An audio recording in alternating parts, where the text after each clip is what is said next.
Hello, Chatfish, and welcome to a fireside chat with Kibbs and Rapier. We've got a lot of news to go through as quite a few developments have happened. Some good, some not so good. The first and most tragic bit of news that we have to go through, which is actually really, really unfortunate, is Udo Kier has passed away. Now, for those who aren't familiar, why does that really matter in the games industry? Well, he played a prominent role of a character from one of my all-time favorites, Yuri's Revenge. He was Yuri, and he did an excellent job with the character. He's a phenomenal actor, and he portrayed Yuri in such a cool and fantastic way that, honestly, I just remember having so much fun with that game. And so it's just one of those things where it's weird to look back and go like, wow, these games are like 30 years old. They came out in like the 90s, the 2000s. Like we're in 2025 right now at the time of the stream, right?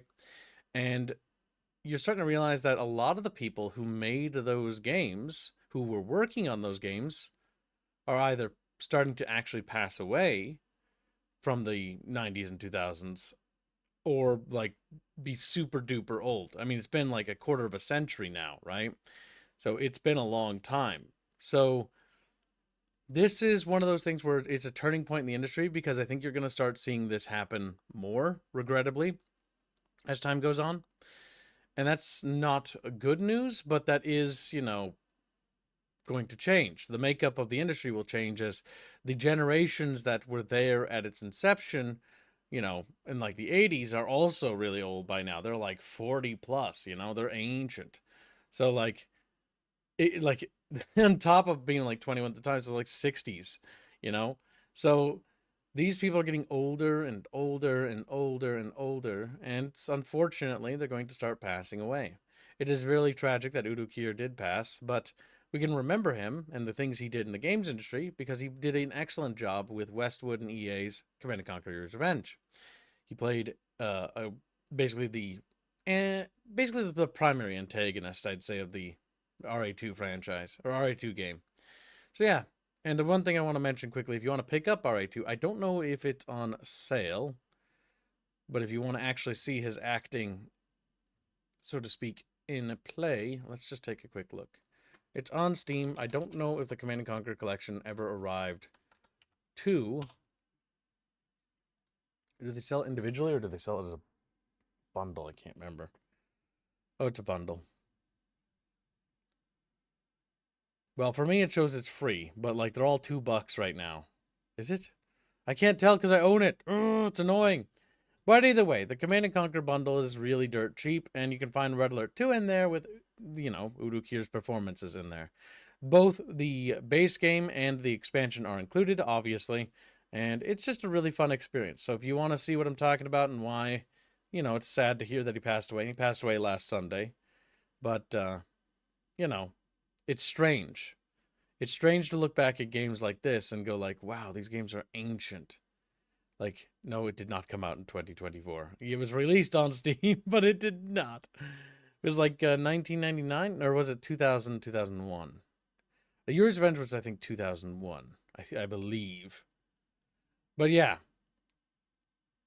What the hell? I just noticed something.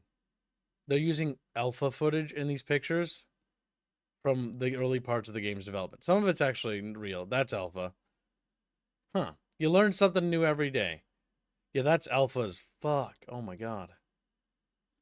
You think they would have just uploaded the actual screenshots for the game instead of like the PC Gamer magazine of like 2000. All right, weird. And for those who didn't know, Udo Kier plays a Russian character in Yuri's Revenge. If I remember, he was born in Germany, which is kind of funny because, German, Russian, you wouldn't think they're similar. They're not so different, you and I.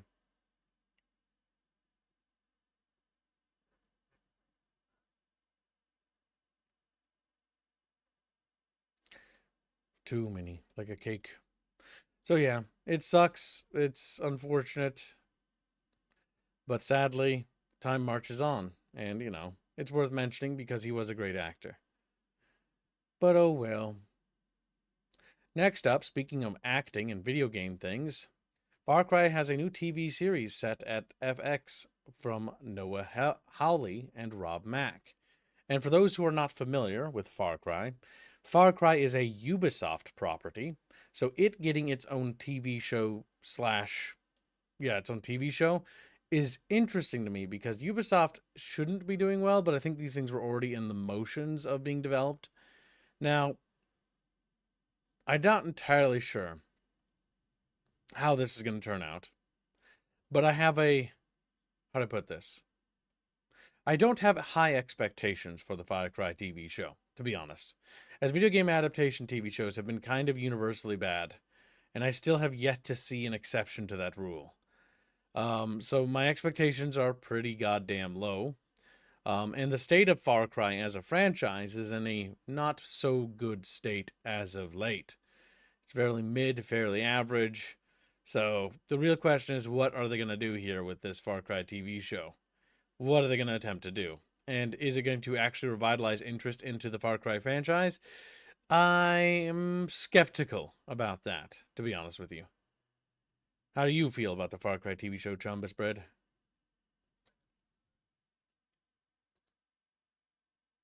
Yeah. Yeah, I'm not entirely sure.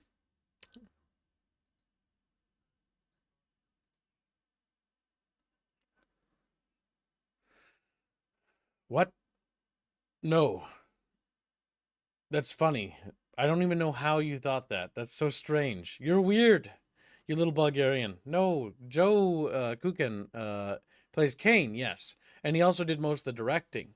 But he didn't play, I don't think he really reprised any roles in the Red Alert franchise, except for that one scene in Red Alert 1 where you see him in the background speaking to Stalin as some hidden right-hand man, basically. Because that was back when Red Alert 1's timeline was tied to Tiberium Dawn. Because Red Alert 1 was supposed to be a prequel to Tiberium Dawn.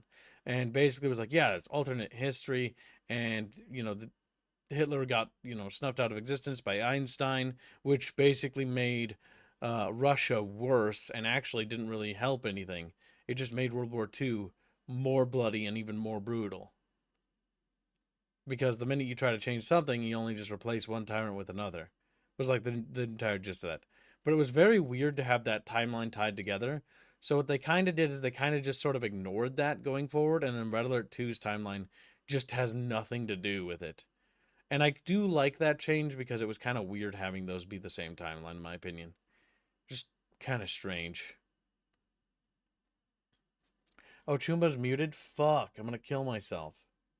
I mute my desktop sound so that when I don't hear notifications when I was doing recording. I was up till 5 a.m. doing recordings. Go ahead, Chumba, and say your piece. I'm sorry. Fucking, that's twice in a row. Jesus Christ. Gotta stop doing that. It's okay. I understand that I'm not wanted to be heard. Fuck. I'm I so am to be mad. seen, not heard, chat. I like how I was I reading was them saying I saying have that, but like it didn't click that together. I have zero interest or hope that in Far Cry, or hope that it'll even be decent, because based on the latest announcement I saw from Ubisoft of their Prince of Persia: Sands of Time remake, they've learned nothing and are just gonna keep doubling Well, hold down on. That's a on. future article. Don't get ahead of yourself, Chumbus. I've got all these articles laid out, you little slut. One thing Well, at a time. fair enough. Also, Harlot gifted a membership before stream started. Thank you for the gifted membership. We are already halfway to today's goal, Chatfish. Remember, if we make it to today's goal, Sandoom's family will be let out of the basement. He's like, my family. He says, Sandoom has been a member for 21 months as a loyal Chatfish, and says, it does suck that people who worked on things have passed. Like in King of the Hill, about 49 people who voiced various characters have passed away. Yes, and you're going to live to see everything and everyone that ever made anything that you remember as good die. It's going to be strange. It's going to make you jaded. It's going to make you a little cold when you start to see this, by the way. But the big thing to remember is that there are going to be new generations of new talent coming up. And try not to be a stick in the mud like old man syndrome and be like, oh my god, look at that youngster over there. He's like making a video game. What a little shit. And then, you just kick him. You just kick. I hate him.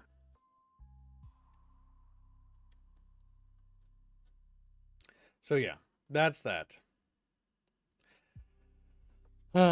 Either way, either way. So the big thing is we need to move on now to the next subject outside of the Far Cry TV show. It's happening. I don't think anybody's particularly enthused, but it is what it is. What is a bit more interesting is Time Splitters Rewind. Now, I never played Time Splitters, really, and one time I did play it, it was very jarring and very old, and its controls were very ass and backwards.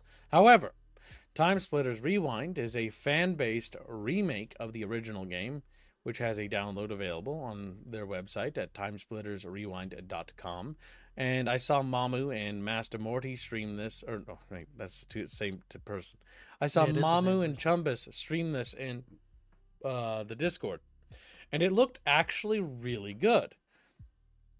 So yeah, if you want to try Time Splitters Rewind, you can check out their Twitter at ts_rewind or go to timesplittersrewind.com. And yeah, there's a download link for it. It runs. It's doesn't seem like it's too demanding. It's a bit chunky. It's 35 gigabytes for an indie project, and it's not done, but it is making some progress. So Yes, so what's currently in the game, from what I've seen and what I've heard, is I believe it's the entire first Time Splitters campaign is right now in the game. There is an arcade mode where you can even play online up to 10 people. And yes, it plays and feels very much like classic old Time Splitters. But, you know, a lot is clunky, like, you know, you can actually aim with the mouse.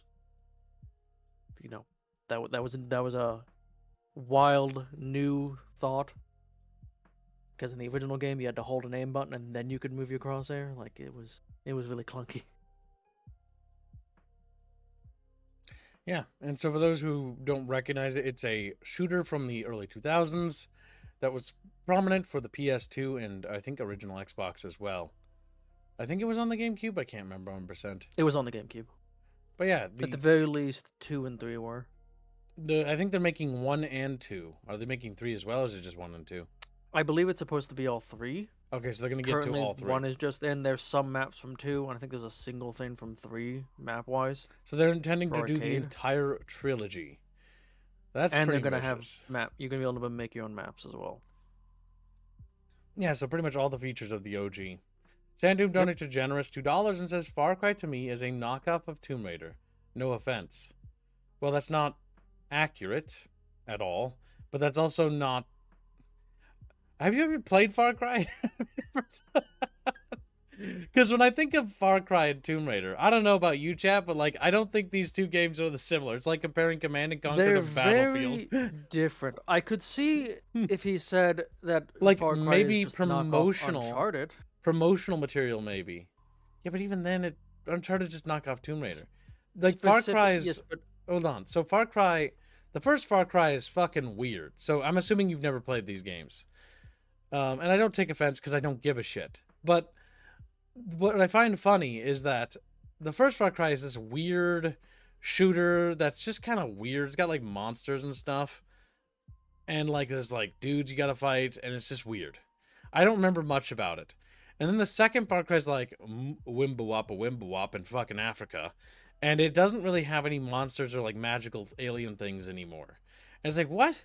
And then like Far Cry 3 is like a tropical island. Far Cry 4 is like a it's how do I explain it? It's like a imagine if it was a game was like an open like sandbox slop game from like the early 2000s, right?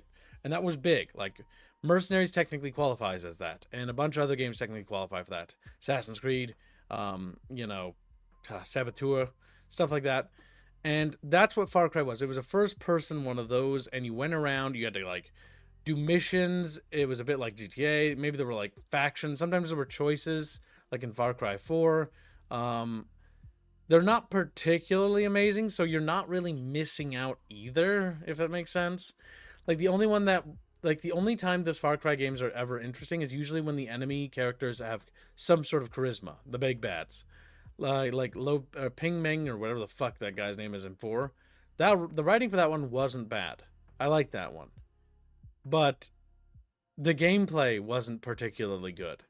Far Cry 5 has a funny song about guns, but like it oh, was that whole it wasn't yeah. particularly good, if that makes sense. They're kind of what I call like sandbox slop, if that makes sense. I brain farted and mixed up Uncharted in my head. Oh, that's okay, Sandu. Yeah, because Uncharted, you're right. Uncharted is a mixture of a knockoff of Tomb Raider and Indiana Jones, because that's actually where Uncharted's inspirations come from, both Indiana Jones and Tomb Raider. So yeah, that's where that all sort of originates to. Now, I will say the thing people remember, as you were touching on for Far Cry, isn't really the gameplay, it's specific moments with the villains. Like in 3, the guy who keeps going on about the definition of insanity, Yep, that which guy. that blew up for a long time. The main villain who just monologues at you a lot in 4, people loved that, which, funny point about 4, you could actually finish the game right at the beginning if you just didn't get up from the table. That was the one thing I liked about Far Cry 4. Also, the other thing I liked about Far Cry 4 is that the main villain of the entire thing, who's a despotic dictator, right? Anyone you replace him with is just as bad, if not worse, than him. And the reason why he's a despotic dictator is because the country is in control of the made up fucking Nepalesian inspired country or whatever the fuck it was, is basically just shit. Like everyone there is shit. And so he is shit because it's the only way to maintain control of that shit nation. I thought that was an interesting like touch on the story because it wasn't just like, oh, he's evil and you're gonna help the good guy rebels take over. It's that the rebels are actually evil too, which I thought was kind of a cool twist. But gameplay wise, I didn't think it was very fun. Like it was kind of stale. Yes, it got very repetitive. Also, wasn't it in 4 that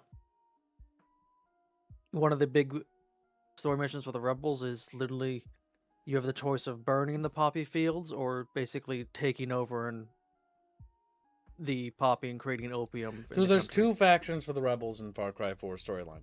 One is like a hardcore religious hardliner who basically wants to make the nation a backwards, like, bumfuck state with, like, following these ridiculously old traditions that are outmoded and out of date.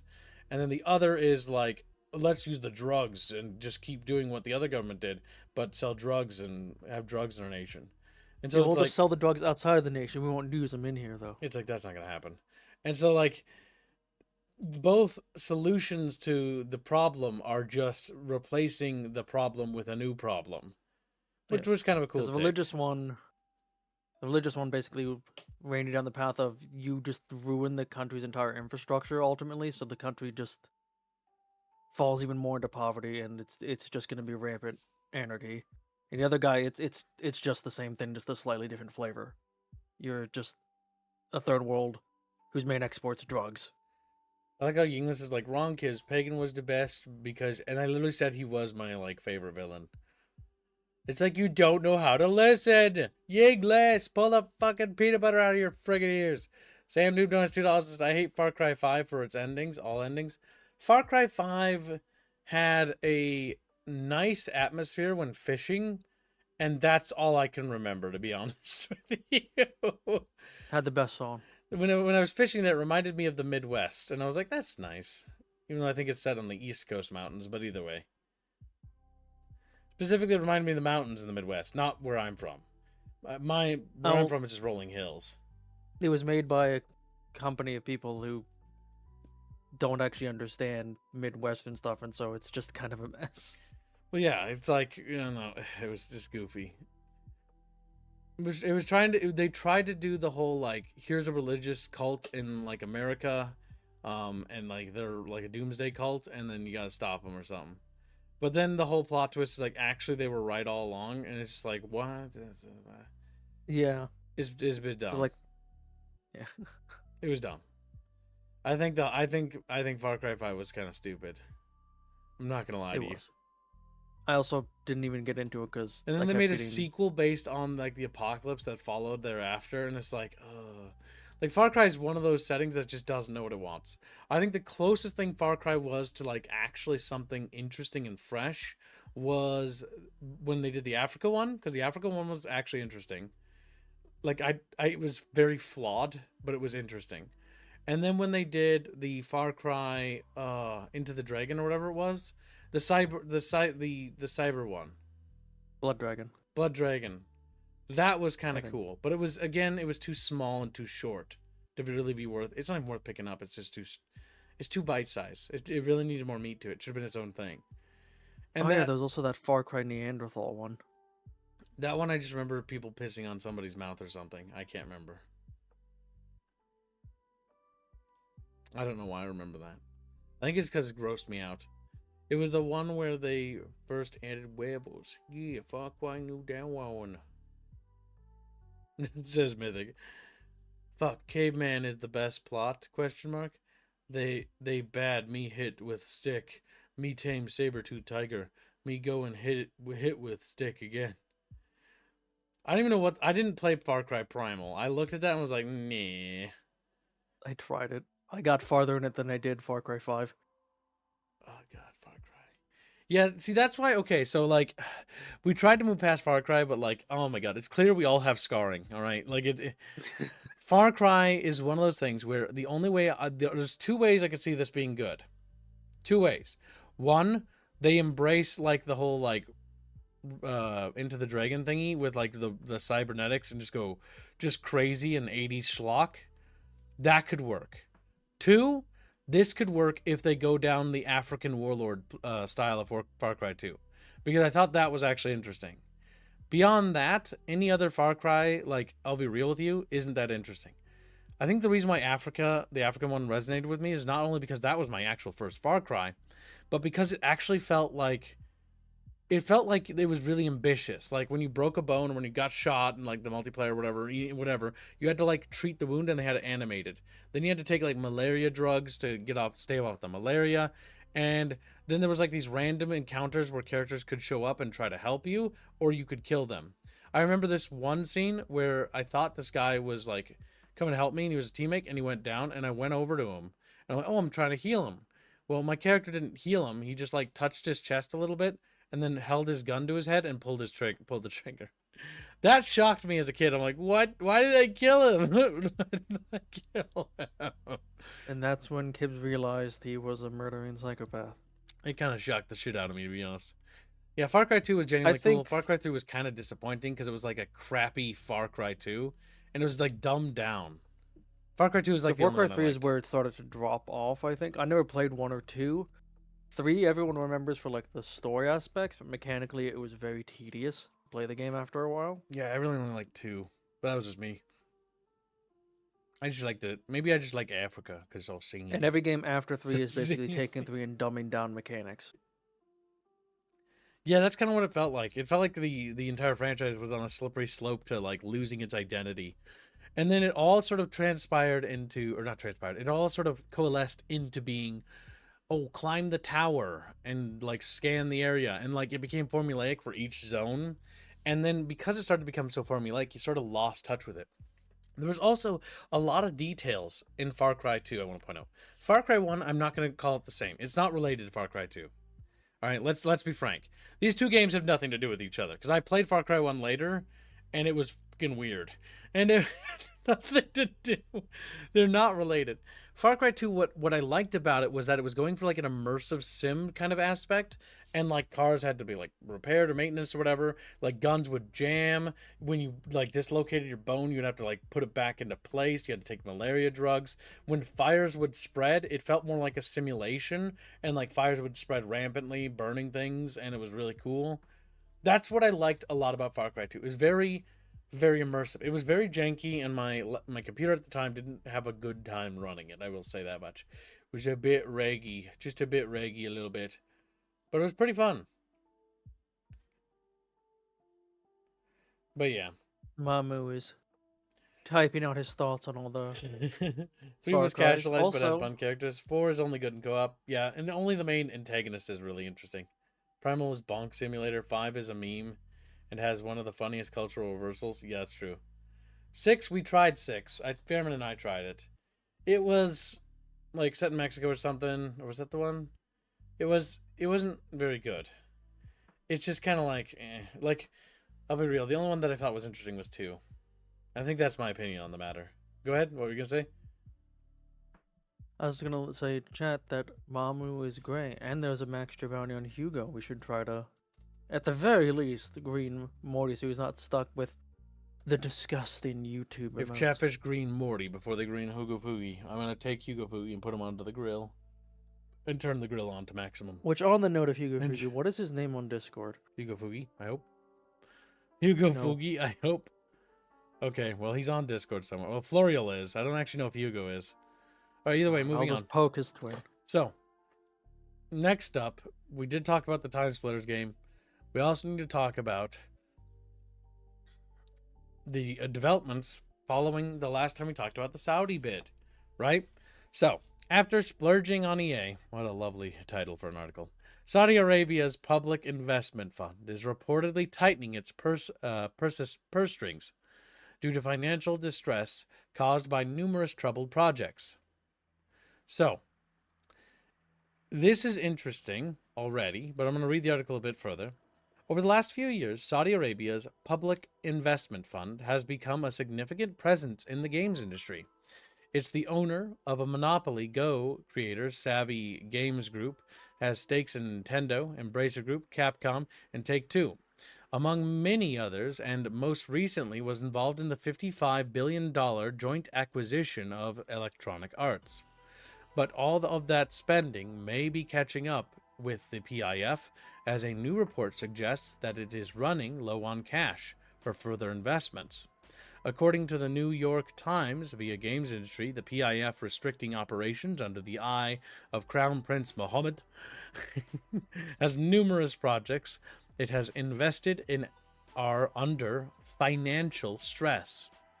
It's worth noting that none of these distressed investments are directly related to gaming.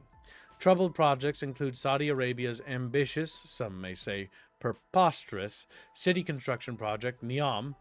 Is that the fucking goofy wall city thing? Because that is absolutely dystopian.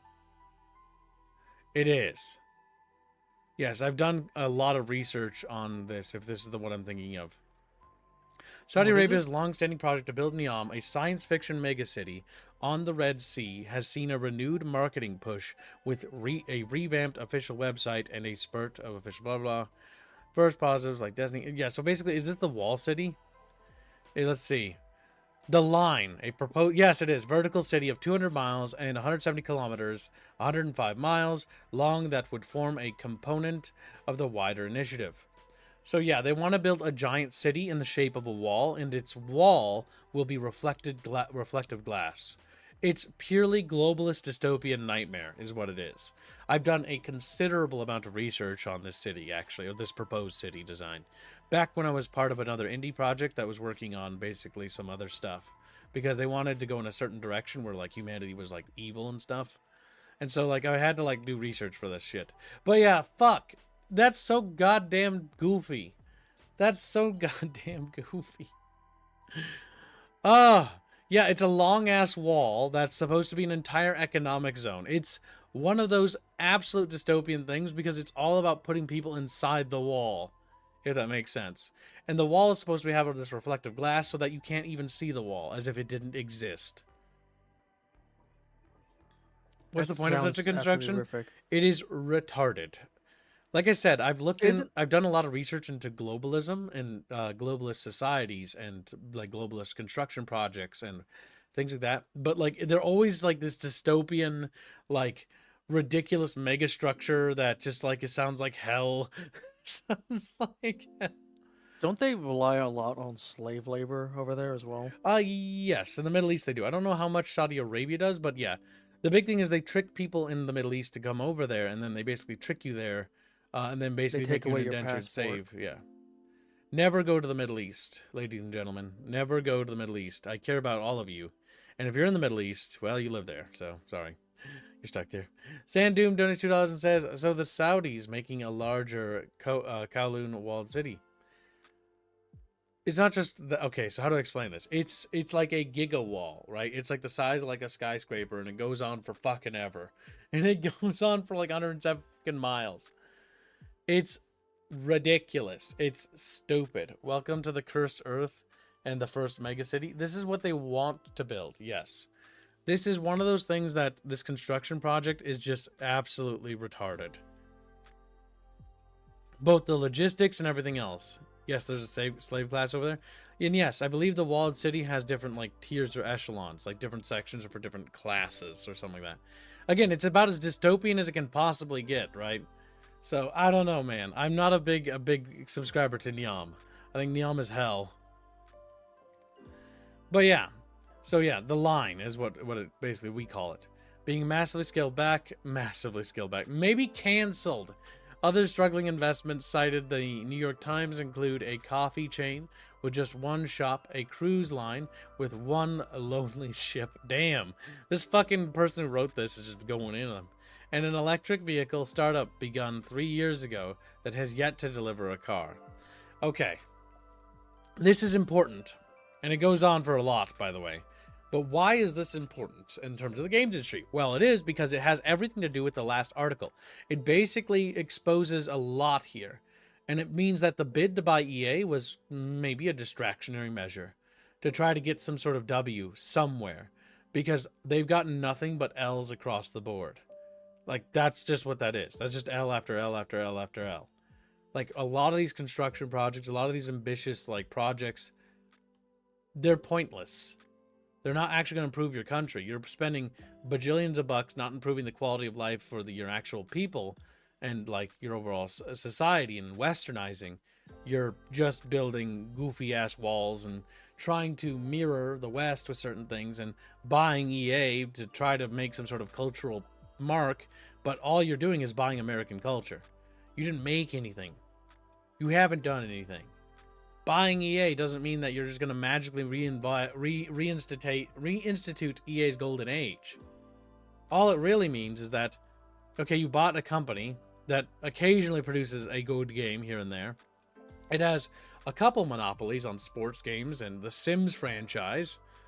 And beyond that, it doesn't really have anything else. And so it's one of those things you have to ask yourself is like, okay, like how long is this going to last? Honestly, the Saudis moving in, now with this revelation, looks a lot more unstable than we first thought when we last talked about this when this news broke earlier last week, because we covered it the day of. Now, it looks like the Saudis are doing this in a desperate bid to turn something around so they can get something in the profit, something in the black, right? I don't know if that's going to be enough. Like that little games industry or EA, that's not going to generate enough money to build the line. That's not gonna... It's ultimately could just be them purchasing this to show, like, look at us, we are a cultural juggernaut, come here, give us money, like, invest here. Basically, it's them trying to save face and them trying to prop up themselves to make themselves try to look like a cultural juggernaut or a really big, important place when they're just pissing through money on projects that ultimately the entire point of the project is to just show how advanced they are as a culture and society when the project themselves will never actually succeed. Yep. So they found themselves in a precarious situation where they're kind of boned. So we'll have to see what happens with the EA acquisition. But if I'm to guess anything, it's really going to be one of those things where I don't even really know if they're going to really meddle in it or what they're going to do. Will they actually do anything with EA, or will they just let EA operate as EA does? Or will they try to transition and move EA stuff into Saudi Arabia? They might. I don't know. But the big thing that remains to be seen is how will this actually affect the games that are coming in circulation and what games are coming and going, right? We're going to probably see the results of this, and again, like I said in the previous stream, in about 3 to 5 years. Because it's going to take 3 to 5 years for the system to work that through and for any actual changes in management to actually have serious long-term repercussions. We've got a long way. Whether we see that in Mass Effect, I have no idea, by the way, because Mass Effect is already technically in development, allegedly, but that could be in the same level of development of Mass Effect Andromeda being in development, and then it only turned out that it was in development for like a year and a half. You know what I mean? Like, they didn't give it actually time. They sat in a room, like, throwing pieces of paper of ideas at each other and not actually doing anything. So, who can say for certain? Who can say for certain? But what I do think this means is that the Saudis' acquisition, shifting into the games industry, is just going to fail. It's more just than likely. it's going to fail because everything else related to the PIF has been a disaster. And so if everything else has been a disaster, that Cars company hasn't produced a single electric car, they have a single cruise ship. They're building a mega city that nobody wants. All right, that's 3 failed projects that have nothing going for them. No meat, no weight behind them. At least as of yet, as of 11/25/2025. They need to change that. Seriously. Like, because what's to say that, EA doesn't just follow in their footsteps and just continue to turn out either status quo games or worse, starts to degrade. Deathless Soldier joins 70 Zars and says, Cookie, thank you for the nation, very generous. But the big thing here that I think we should take away from this is that I don't think the Saudis have the power to really do anything. Just like China also doesn't have the power to break the cultural hegemon. I think the reality is that the West is yet again going to remain triumphant. And I think that's still a good thing overall. Though I think the methods here that they're being tried are just not the right mindset. I think instead of trying to buy foreign companies to basically try to make yourself great, I think what is a fundamental issue here is a philosophical one. You must improve your own nation and your own culture. You must stop being a third world rate piece of shit. You need to give people rights. You need to give people the most basic human rights. You need to start westernizing and becoming a civilized nation like the rest of us and stop being backwards. Because if you continue to remain backwards, all you can do is buy other companies from other things. The only reason why the Saudis have anything is because they so happen to be on oil. That is the only reason. They do not export culture. They do not export anything. Just like China. China so happens to have one of the world's largest populations. Even so, we can barely feel them, right? What's the most presents they have? I look at my spoon and maybe it says made in China on it. A little piece of tin. And they also have presence on the seas with their massive fishing fleets that just kill the ocean infrastructure or ecosystems. But either way, back to the point with Saudi Arabia, right? Culturally speaking, they kind of don't have a culture worth exporting. And that's the reality. Because you don't have a culture worth exporting, you're not going to have anything. Europe produces games. Sweden produces games. Poland produces games. Russia produces games. Ukraine produces games. Britain, France, they all export video games and culture. Europe is a juggernaut when you actually look at it in each individual country. Germany, they all do it. All of them. United States, each different little states, even of our own states, have our own gaming areas where there's different games companies. Most of them, last I heard, and this is old, out-of-date information, and that was back in 2000, 12 or whatever. I know that the games industry was moving heavily towards Houston, Texas, I believe. Was shifting over there. I don't know if that's still the case because I've been out of the loop with the AAA side for a while. But yeah, so when it comes to all this stuff, a lot of people need to realize is that if you don't have a culture worth exporting, buying Western projects and then, trying to turn it to your own, we're going to see how that's going to play out. But I think the reality is you're either going to keep exporting Western culture. So the Saudis basically bought EA to just continually export US and American culture. I think that's what's going to happen. And what might also happen is they might do something foolish and they might try to export their own culture using the apparatus of EA. And the issue with that is that because you haven't made the logistics, you haven't made the system, and you haven't built a culture about making things and exporting it, you have no culture for this. And so what you're going to export is going to be awkward, weird, and not very good. Look no further than the Chinese cultural exports, right? They often they're so, how do I put this? China influences a lot of places, by the way, culturally, right? Japan, Korea, even the United States. But what often happens when they export things? They're usually adopted, and then they're usually ridden over, right? Great example of this, look at Chinese cuisine in America, or American Chinese, because that's what it is. American Chinese is on a whole other level, and we also made stuff up because we thought it was more fun. Like fortune cookies, Americans made it. It wasn't a Chinese thing. Chinese people don't even know what that is. Because it was boring, so we had to spice it up a notch. We had to make it a little bit more mystical, like ancient Chinese fortune cookie. You know what I mean? General Tso's chicken. General Tso's chicken, yeah. which is just like a different seasonal sauce or whatever. I can't remember, but yeah, General Tso's, Something like that. and then orange chicken and stuff like that. Yeah, like we literally just take their stuff and then we Americanize it.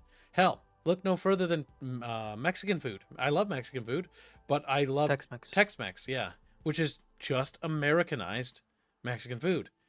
And some Mexicans will be like, all you did is add more meat and cheese on it. Yeah, because we can afford it.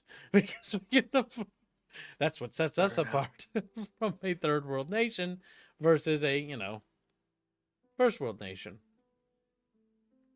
So yeah, it's interesting and it's really fascinating to see. But again, I think the whole Saudi Arabia thing, now that we're learning more about it, right? Our opinion is going to start shifting as more comes out, obviously. I'm sorry, I still don't understand what the hell the Saudis thought they were going to accomplish with Niam or the line. Yeah, no, like, what the fuck? Like, okay, so I can tell you exactly what it is, because I did research on Niam and the line. And, like, the Saudis and what they're doing. The Saudis kind of buy into the, sort of like the, oh god, I'm gonna sound like a conspiracy theorist. Not to break Rule 6 too much, but they buy into like the globalist agenda in terms of how the world works, right? And how the world will have these like megastructures and how they want to have societal changes. They buy into it on a certain degree, but they don't actually practice it to its full degree. Because, well, I guess in a sense, the globalist, like, in terms of philosophy, is like having a hierarchical tiered structure. And so the wall represents that, right? And I guess the Saudi Arabian area that works because people don't really have fucking rights there. So that doesn't, that kind of helps. Well, stream Fincarn, a little Mexican fish is made. But yeah, so when it comes down to it, like, there's a lot here to take in and a lot here to digest. How do you feel about it, Chumbus Bread? About the revelations of the Saudis collapsing little thing here? Not really surprised, because they were gonna run out of money eventually. Like, as you pointed out, they don't really export anything besides oil, and quite frankly, well, like, for the US wise, like, we have a shit ton of oil here, and we're starting to actually extract and whatnot ourselves, so why would we get worse quality oil? Well, the Saudis actually have fucked us on that front many times. So Also that, yeah. when it came down to it, there was a huge oil boom in North Dakota next to my state of Minnesota, right? And that was a huge boom. And the reason why those like towns sort of like that boom sort of failed and pitter-pattered out is because the Saudis felt threatened by it. And so I forget what they did, but they basically did some economic warfare to basically sabotage our oil industry. And so now that oil's up there, like, we're not really exploiting it anymore. Because they're trying to keep us dependent on them. Because they're desperate for their relevancy. What we really need to do as a nation, we need to start focusing. It's good to import and export things, but there are some things that it's like we could be an oil powerhouse. We have more oil than all of them. We're sitting on top of it. And part of that's for strategic reasons, but still, financially, there's a lot to be gained here. But yeah, to bring it back to the video game, to wind back to video game stuff, the one thing here... Well, before that... Oh, go ahead. Polly donates $5. General Tso's chicken is pronounced General Howe's chicken. Damn. FF14, sandwich, cook kibs. I never knew that. Everyone in my state just calls it General Tso's. Same. Yeah. Never heard it pronounced anywhere any other way. Maybe you got it wrong, Polly. Because, yeah, when I go to, like, Coburn, sometimes they got this big tray of General Tso's, and you can just buy that for, like, $20, and that tray will last you a whole week. When they make it. But damn do I get sick of that shit, though, by the end of it. Alright. I always just get chicken fried rice. You're a little Chinese chatfish, aren't you? Hello. Hello, chatfish. Welcome to the stream. Say hello. Don't hello at me. Hello. Shut up, Fisher. But yeah, I also just skimmed the remainder of the article real quick. The big thing here, though, for certainty, and I do agree with the person who wrote this article, some people are worried that they might have just bought EA just purely to squeeze it real quick for all of its worth. Basically, because EA does churn out profits, right, with Battlefield 6 and Sims and the sports games, they might try, and this is also a distinct possibility, This might just be a thing to create another profitable source of revenue, and they might start squeezing for short-term games. Now, what does that mean? How does that work? What that usually means is they might just start churning up games really quickly with lots of microtransactions to try to squeeze as much profits as they can without actually investing too much actually into them. I will point out that, let's not forget, EA expands beyond the PC and console markets. They have sports games. They have, the Battlefield games. They've got the Sims games. They have a library of really old games that they could tap into as well. And let us not also forget, they also have their mobile games, which make a very large amount of money. If I remember right, the mobile games do so well, for example, that the Command and Conquer mobile game, I forget the name of it, makes more money than the PC games ever did. And so that is another market, because you got to think about if they're looking at it for profits, right? They're going to be looking at it from every angle that makes the most money and how it all sort of tacks up into putting them in the black. So the acquisition of EA might be to squeeze them in the short term, which would be incredibly foolish. The article talks about liquidating their assets outright, which would be the foolish option if they just liquidated everything right away, and just liquefied EA and just turn it into money. Because I'll tell you what that would do. Remember, okay, so the problem with that line of thinking, they're building a fucking mega structure, and this mega structure will never be built at its current rate, mind you, unless something changes drastically. If they bought EA for $55 billion just to liquidate it for maybe let's be positive and say that they managed to somehow magically get 45 billion back exactly, 45 billion positive profit, magic, right? Somehow they get $100 billion for it, all the assets after they're done liquidating it, right? Okay, that's not enough money because you spent 55 billion, so that's 45 billion profit. That's not going to magically finish this goofy ass wall thing. That's actually just going to get evaporated very quickly. We're talking about countries here. Countries play with money like it's friggin' a bottle cap. They don't actually have any sort of sense of understanding of saving or not wasting it. I mean, look at our own countries, right? All our countries are in some form of debt or another.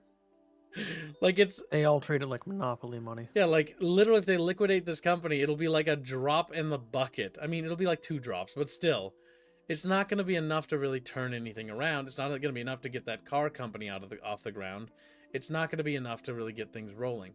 Because you'd think $45 billion just is going to equate to success. But did that work for Rings of Power? We shove millions of dollars at something. It's not going to make something great, right? What's going to make something great is if you have a vision. You need people. People are important. Just buying a company isn't good enough.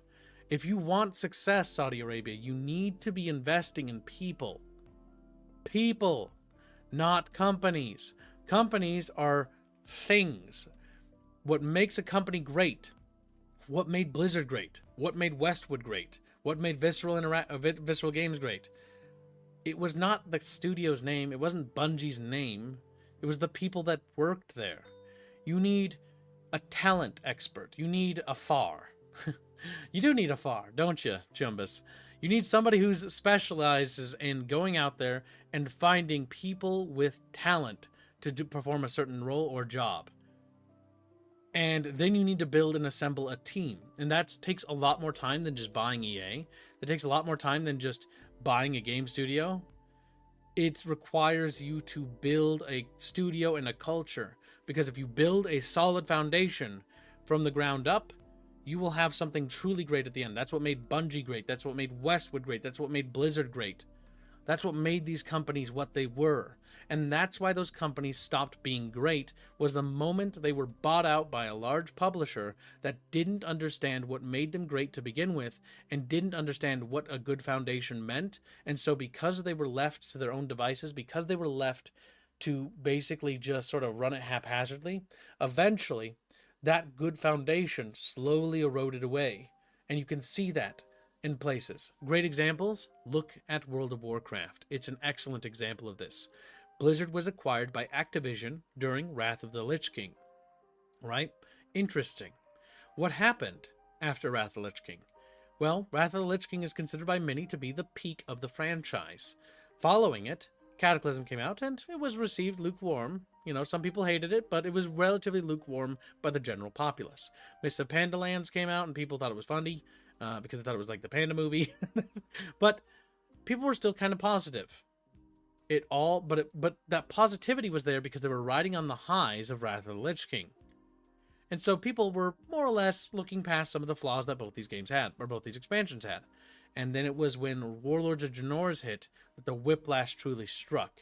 That's the moment in which people realized that they were very out of touch, because it finally reached a point in which it wasn't charming anymore. It was now awful. And it happened very quickly.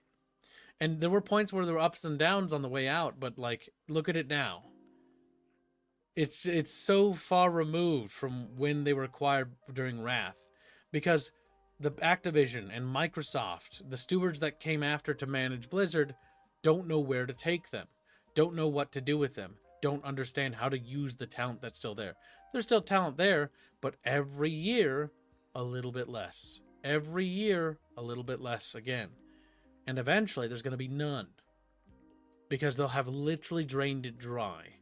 This is what happens with Microsoft when it comes to almost anything it friggin' touches. If it's got too much autonomy and it's too good, it's too feisty. Look at Ensemble Studios. Yoink, they pulled the fucking plug on them, didn't they?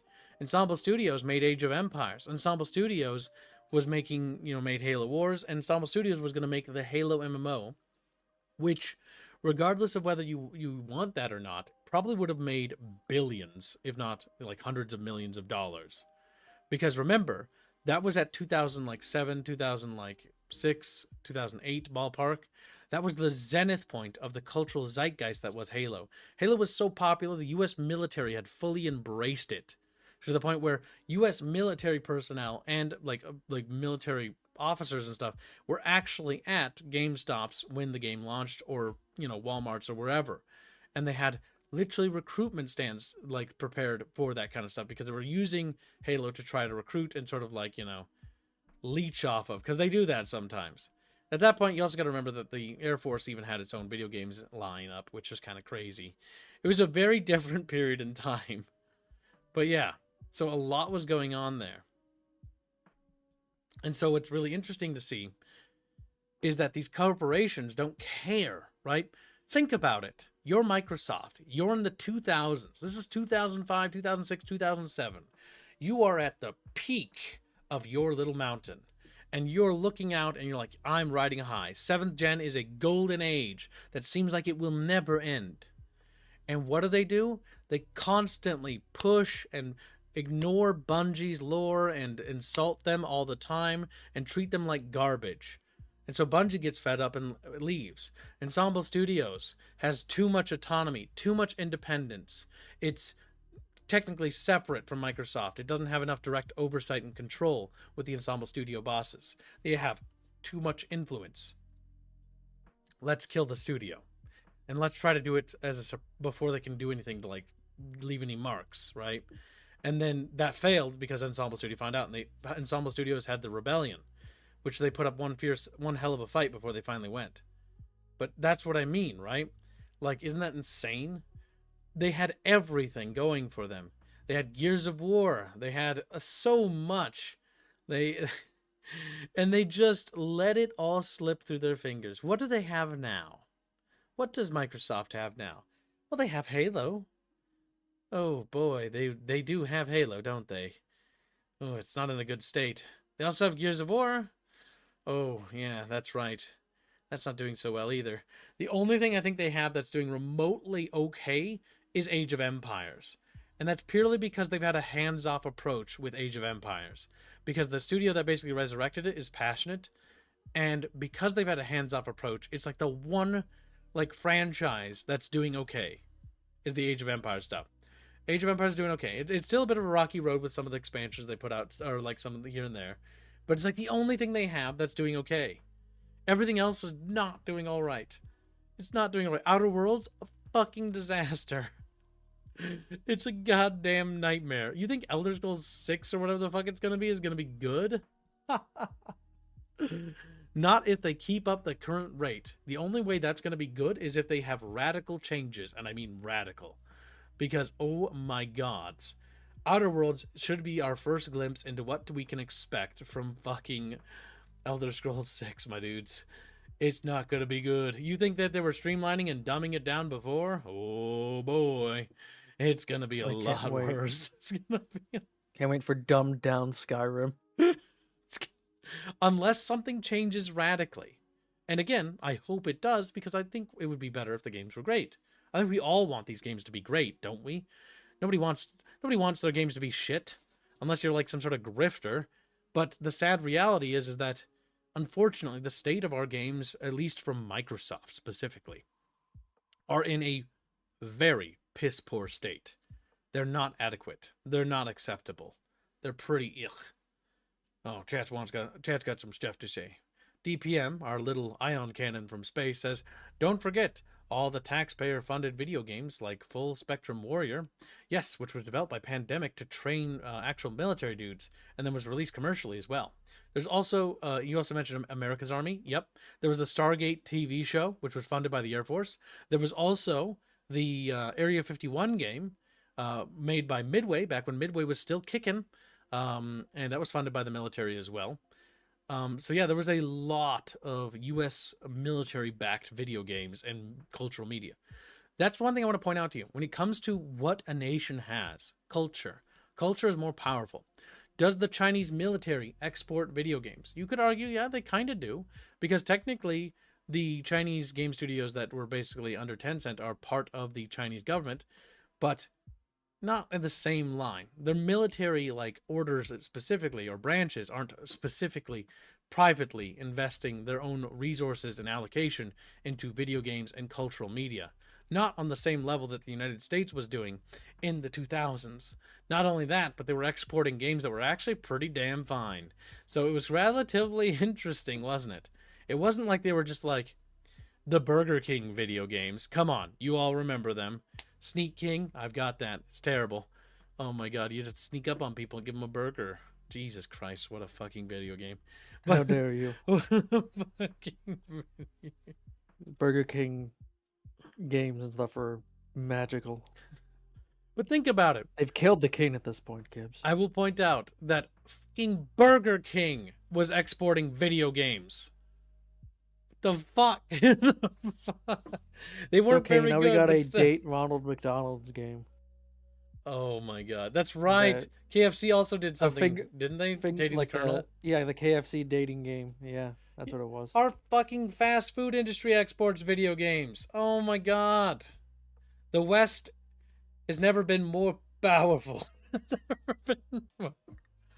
It's ridiculous. Burger King. Also, oh god. Rasmus gifted him membership and immediately hit Mamu. I believe you said you would fry Hugo if Mamu was hit first.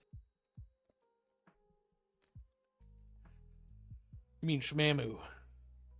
Yep, we're gonna fry Hugo Fugi on a plan. Start buttering them up. I forget those are the thing. I forgot those are the thing. KFC's game was super silly, but pet the dog. Pet the dog. Yes. That's what I mean, though, right? And so when we talk about Saudi Arabia acquiring EA, when we actually look at the grand picture here, it's rather fascinating, isn't it? When it comes down to it, what does Saudi Arabia's games industry look like?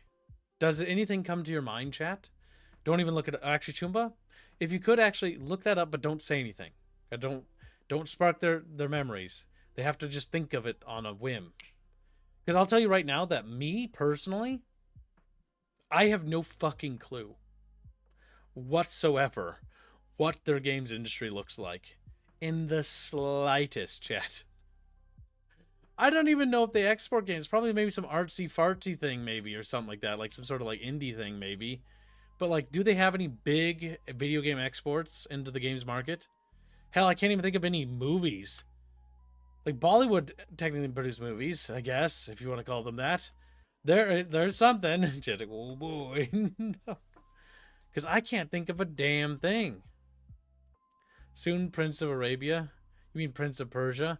And Prince of Persia is also a French game, if I remember right. See, chat. Also, I want to point out that Prince of Prince of Persia. Persia is Ubisoft. Yeah, it's a French game. So it's like that's a French export. Damn, you got Frenchies making your games for your fucking mythos for you, and you can't even export it. I mean, to be fair, we could also throw the same like shade at Greece. Most countries export their culture for them, or their antiquity culture. Like look at Titan Quest, look at God of War, you know, things like that. This is Sparta. I don't know. I just thought of that. Aside from the Prince being rumored to be Steam's biggest spender, I've never heard of any games made by the Saudis. Yeah, I mean, he might be a gamer. The thing is, the Prince, like, he might be a chill dude. But I don't know if the Prince has the right advisors telling him what he should be hearing. Because what they should be building is a culture that exports a culture, building up the foundations for a culture that can export its own culture. And by buying up Western culture to try to jump that like faster, you're not going to do it.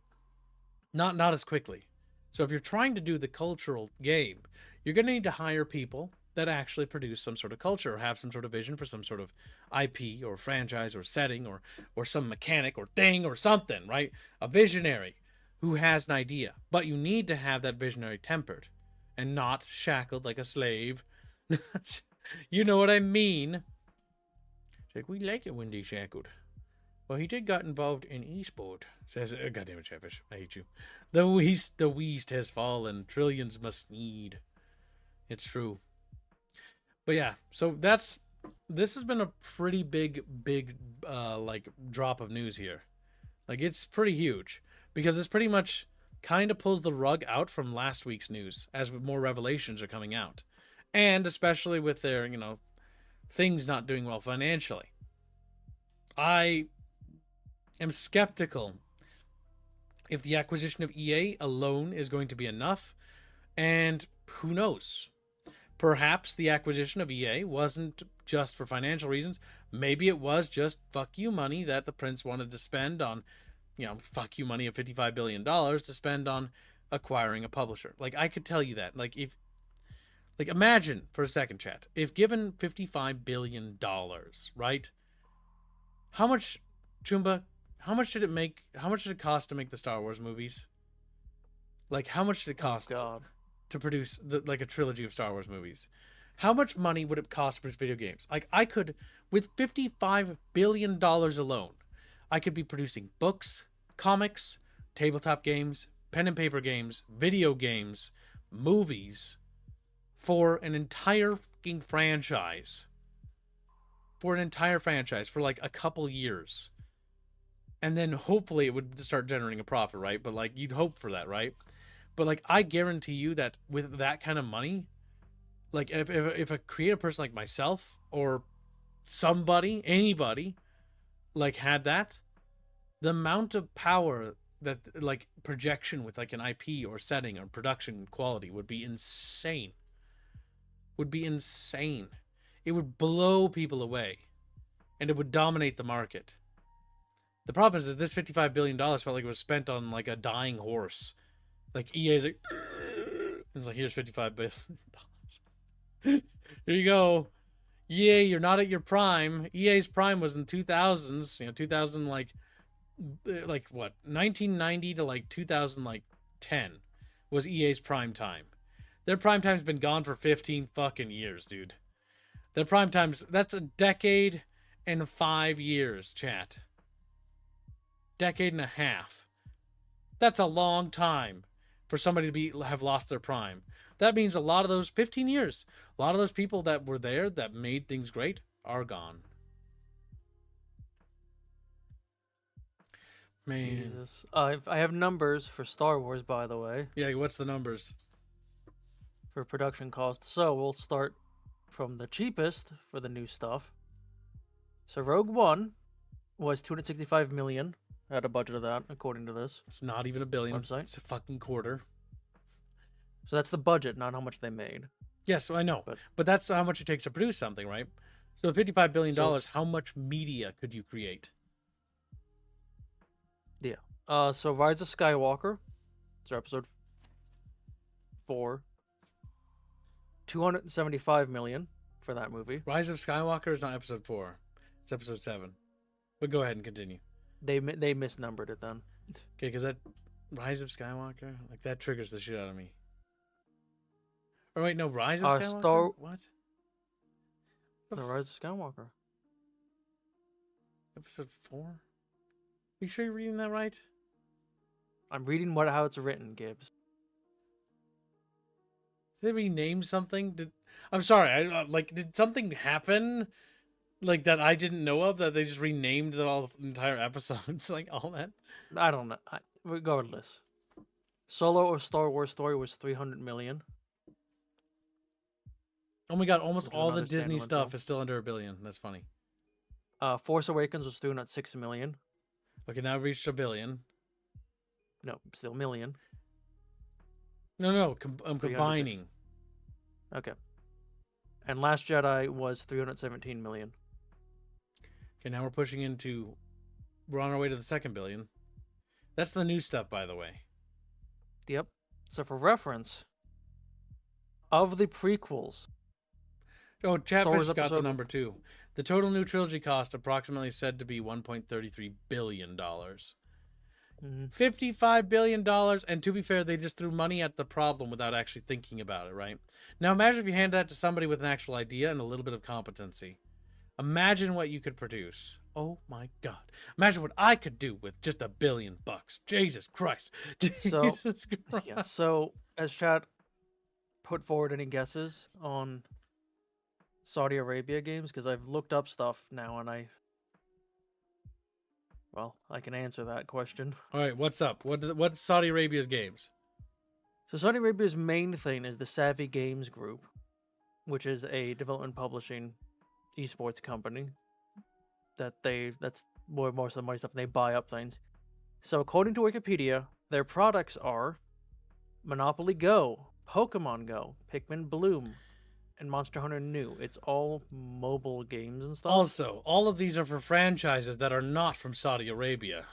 No, they also are all franchises and games that were made already, and then the studio basically bought the game was then handed off to a different company, and then that company the Savvy Group bought. Because a chunk of these games, like even their own development company that they have, which is called Scopely, they only bought them after they made Monopoly Go. And they're the ones that have taken over the mobile games. My god. That's funny. So they have nothing, is what we basically determined. Yep. They bought after a game was successful, they then bought the company or got the game handed off to their own internal company. And then usually those games go downhill after.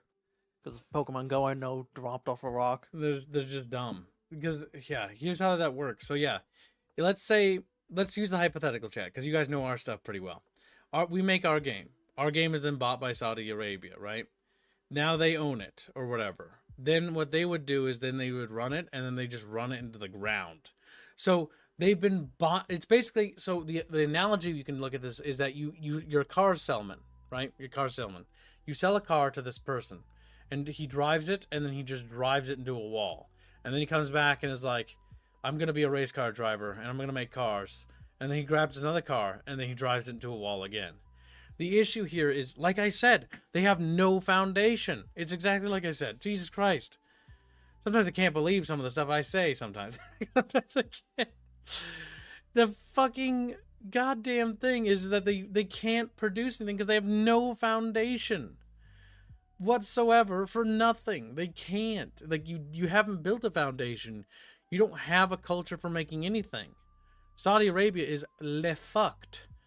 The only way I foresee this as functioning with EA, by the way, is that if they don't meddle, the less they meddle, or if they meddle at all, they just meddle in the sense like, okay, no more wokeism as a policy, no more DEI.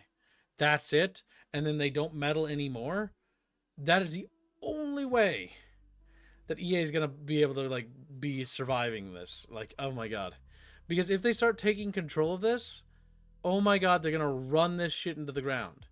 See, EA may be incompetent. EA may do a bad thing here and there, or maybe a lot actually, when I think about it. But what does EA occasionally do, chat? They sometimes do Dead Space remake. They sometimes do Command and Conquer remaster. They sometimes do a Battlefield 6. They sometimes release a Sims game. Sometimes they do something right. And when they do it, what happens? They basically recover and start turning things around again. EA is what I call that little fucking, rocky little place where it doesn't have this giant, like, uphill valley that's going upwards towards a mountain anymore. It's like a lumpy, like, unmaintained road. That's what it's like following EA games right now. It's like very bouncy, very bumpy. It can have smooth spots. It has parts that have potholes in it that feel very uncomfortable to go through.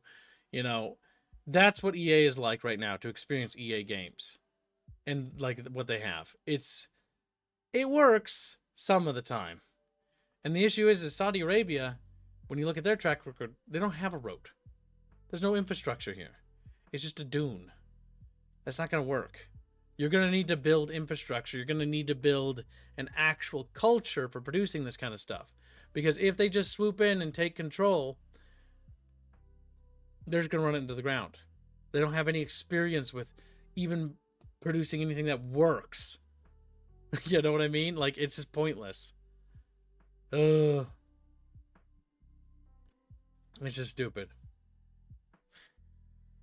Saudi Arabia. What are we going to do with you, you goofy little country? But yeah, I think that wraps up the Saudi news. This is pretty big because this pretty much pulls, I think, the rug out from the last Fireside Chat, because we cover these as they develop. So we'll have to see if there's any new developments with this. But I think my opinion on this closing, I think Saudi Arabia is just waffling around with its money and not really knowing what the fuck it's doing. It's looking pretty bad. What do you think, Chumbus? Yeah, it is. It's just gonna be the trash fire down the road. All right, that kind of wraps up the Saudi lands. Now, on to something that's actually kind of interesting for a change. Yay! Helldivers 2 Python Commandos Premium Warbond airdrops on December 2nd. Now, before we talk about this Warbond, Helldivers 2 is in a bit of a mixed state at the moment. They are on the process of improving their game and trying to fix things and compress down the file size, and that's what they've been doing lately, as the file size has been getting progressively smaller with each patch. So they are fixing things. However, it is still not in its prime condition yet.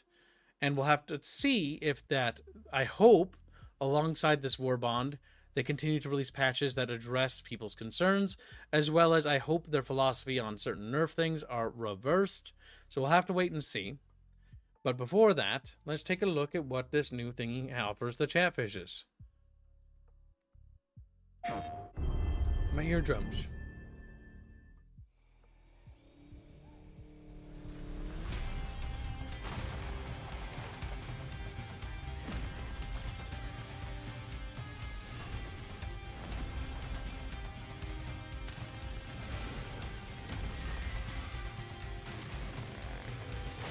Oh my god. I knew that chainsaw weapon wasn't a fucking crossover. There's the minigun.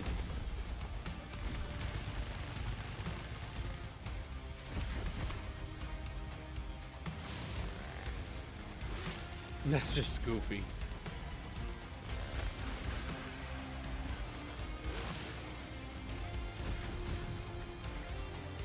Now the question is, will that chainsaw actually be viable? Oh my god, they added an underslung grenade launcher finally. So I think they reversed their opinion on what they were going to do there. Flamethrower drone.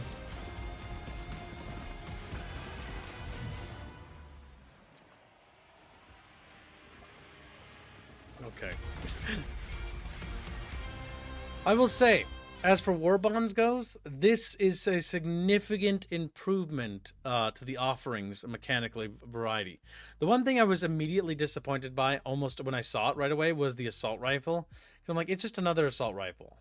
But then they actually added something to it and actually give it a different mechanical function. So again, I think maybe they're starting to learn, but I still have the same sentiment I had before. I do believe that war bonds are, how do I put this? It's a thing that's not going to be able to last forever because eventually you are going to run out of ideas, right? There's a couple things you can do, like a chain laser Gatling gun or something like that. But yeah, they added a Gatling gun, which is neat. They added, why is it in 480p? No wonder why I can't see shit. Fucking lord. So yeah, the chainsaw blade weapon is interesting. However, what's going to make that or break that as a weapon is going to be entirely down to the fact is how effective is it. Because right now I can only see the chainsaw blade being a rule of cool weapon more than anything else.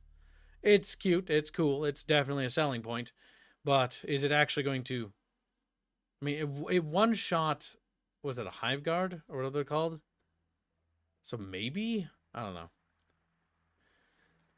And now that they've added underslung launchers and stuff, does that mean that we'll get weapons that have that added as like an optional attachment, or will that be like a thing?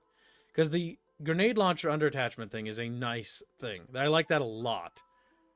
Because originally, when I saw that assault rifle, I'm like, eh. Also, I can see the assault rifle's inspirations almost immediately, which might hint at a potential collaboration in the future. That assault rifle, if you looked closely to it, by the way, next time it rolls around, is a Marita. Now, I fucking hate the Marita from Starship Troopers. It's a fucking bullpup. Bullpups are goddamn abominations against God. But it might be interesting. Yeah, it's definitely a Marita.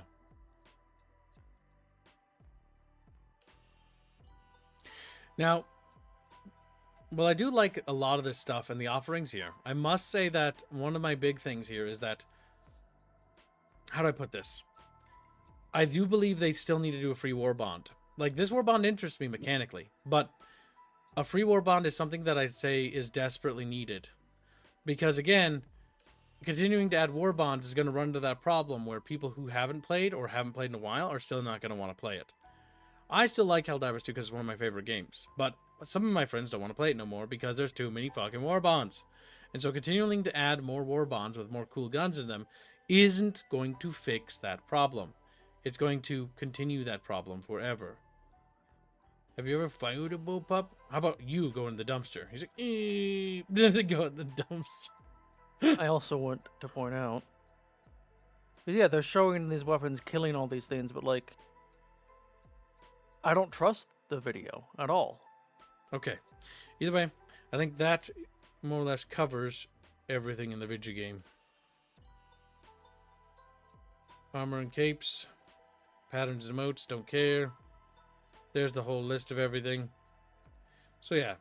3 stratagems. Okay, so the blade thing is not going to be a melee weapon. It's going to be a stratagem. That's a weird choice. I guess it's because you can't have it as a sidearm. It's big and heavy. So that means maybe as our first stratagem melee weapon, it'll... Well, actually second, because we have the flag. Maybe it'll actually do something. Maybe. We'll have to see. And that comes out next week. Yep, December 2nd. So we'll find out then. Oh, it's not a bullpup. Oh my god, look at that. They actually put the magazine in the normal spot. Now they can see the side profile. It looks like a Scar H kind of space one, doesn't it? The magazine wells at the front, chat. It's a normal gun. There might be hope for the video game yet. Polymathy donated $10 says, I'd like to see the chainsaw being a melee weapon with limited fuel, but a lot of bang for your buck. Also, hashtag not a bullpup. Hashtag Lasaria. Hashtag sandwich. Hashtag cook kibs. Thank you for your very generous donation. We are 2/3 of the way to today's goal. If we make today's goal, I might allow Ludix to live. He's like, thank you, Kib. Only might. Yep, only might. What's the command? What does the armor do? Do you know, Chumbus? No, I haven't actually seen what the perks are. Chumbus. Start yelling at him. He's like, eep. First up is the RS-20 Constructor, blah, blah, blah. Both armors are equipped with the rock-solid passive, which makes your Helldiver more steadfast against staggering and ragdolling attacks.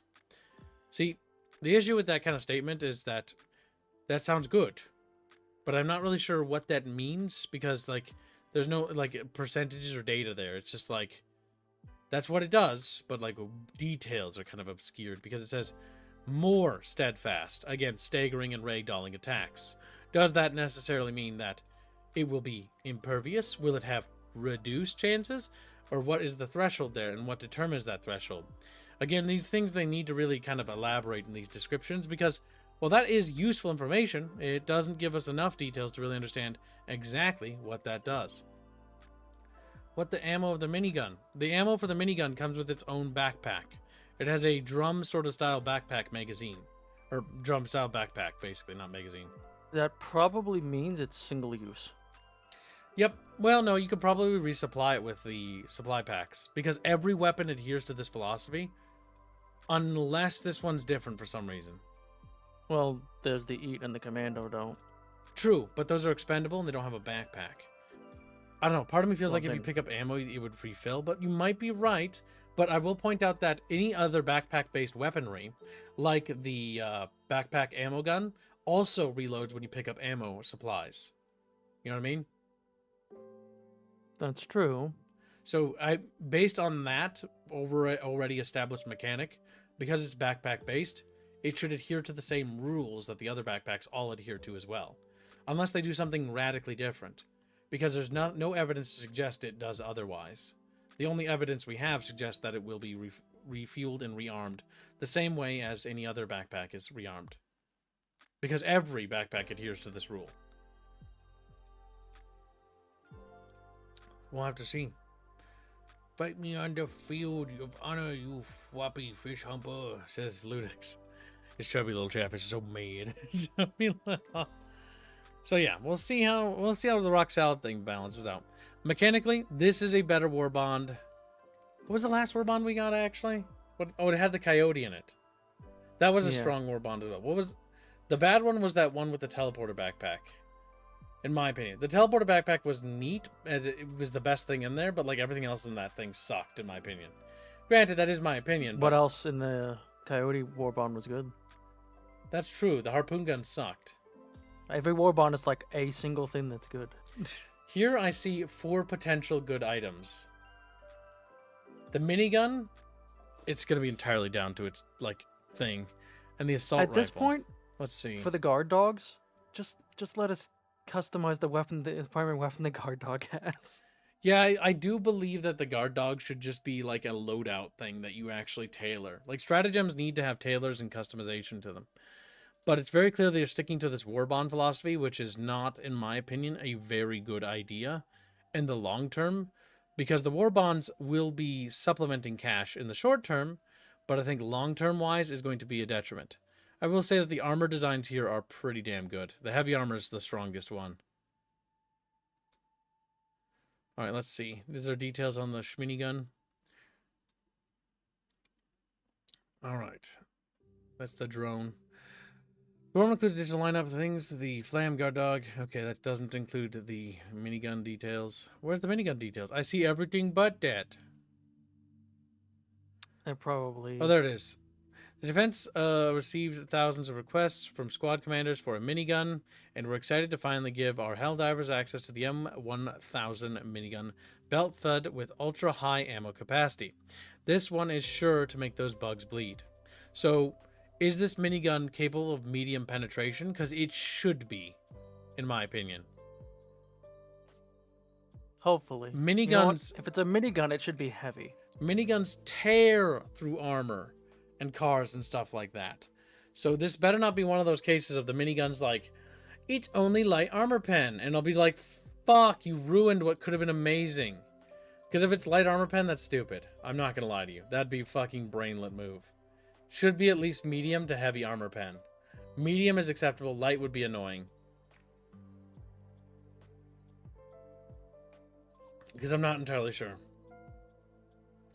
The Warbond also includes another edition lineup of the sidekicks, the Helldivers AX Flam 75 Guard Dog, also known as the Hot Doge.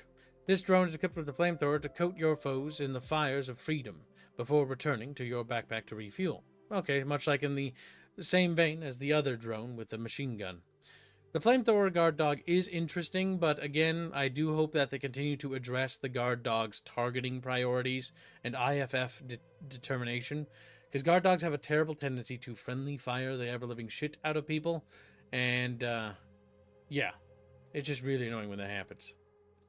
But if you want to burn down the jungle, consider doing your deforestation with the CQC defoliation tool. If the machete doesn't cut it, whether it's a tree or an enemy, surely this will. So yeah, the underslung grenade launcher here is nice. I like that, and that means that crossover guns can now include that. So if they add the Merida and it's underslung shotgun, it could get that. And I would like to see underslung attachments now having more functionality.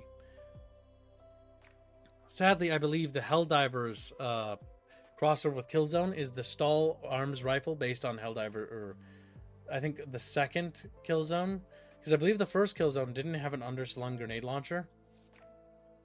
I thought it did. I have an image supposedly about the minigun posted in the stream room. Okay, I'll look at it in just a second. Let me go through the last thing. All right. And then we got the chain blade thing. Does they ever talk about it? First up, the RS-20 Constrictor light armor set. Blah, blah, blah. Do they even talk about it? Or am I just bad at reading, chat? Both, maybe? Because I hope that that chainsaw can cut through, like... I hope that it can one-shot berserkers, okay? Because if this thing can one-shot berserkers, dudes, then we finally have a melee weapon that I can get behind.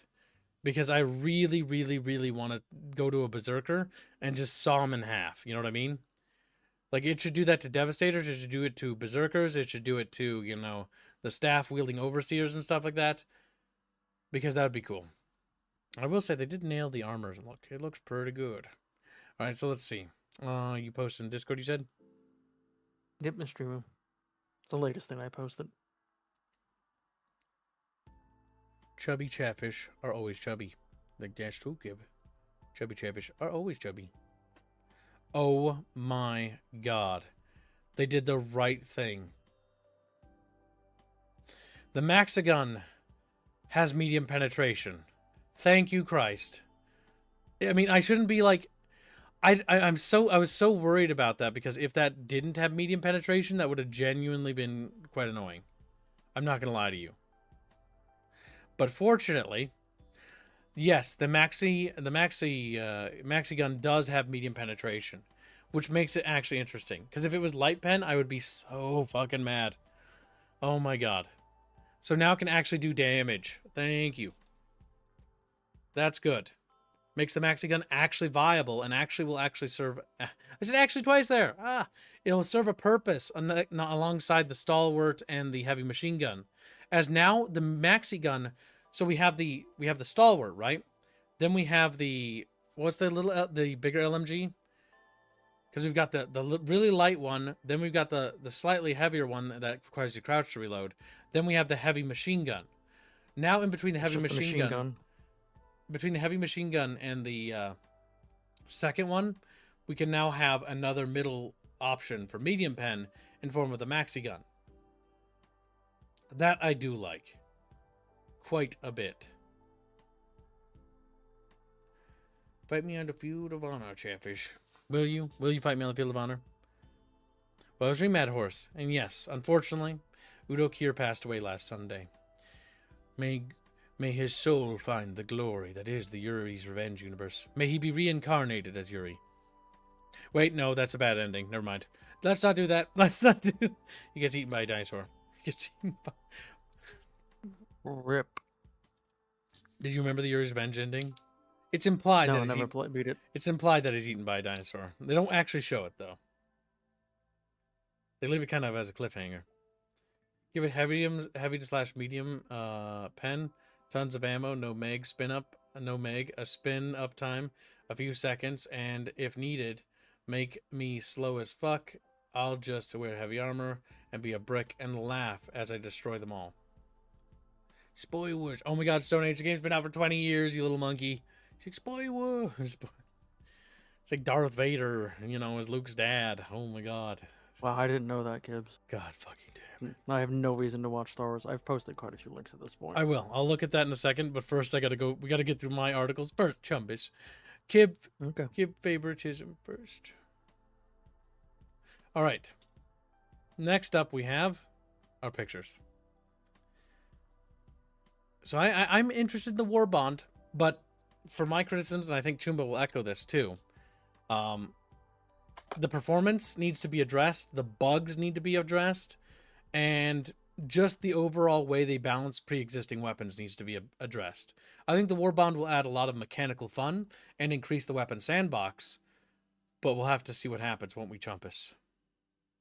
Hmm? Chumpus, come here. Come. No. No. No.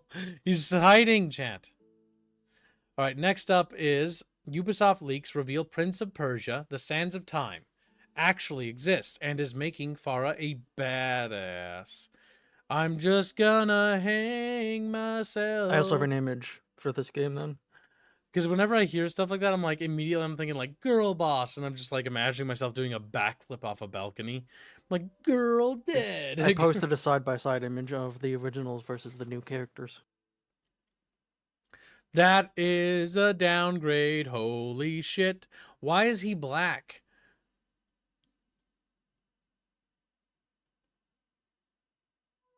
Damn, she looks kind of cute. She looks kind of ugly. Right, it's over, chat. Can I get a it's over or it's a jover? Which one do you want to do, chat? You can you choose which you type over, or is it kib over, or is it Chat picks the man on the left. chumb over? My God, what the fuck? It's like not even stylized. It's like fucking going for realism, and that looks like ass. Oh, that's terrible. They also look like they made her kind of Indian. Yeah, kinda. Also, he just looks black. And not even Arab. Yeah. We was Persians and shit. I've never played Prince of Persia in my entire life. Actually, no. I played it on the demo disc for PS2. Sands of Time demo disc, PS2. I have it. But I played it for like a few minutes, and that was about it. So I have no opinion on Prince of Persia.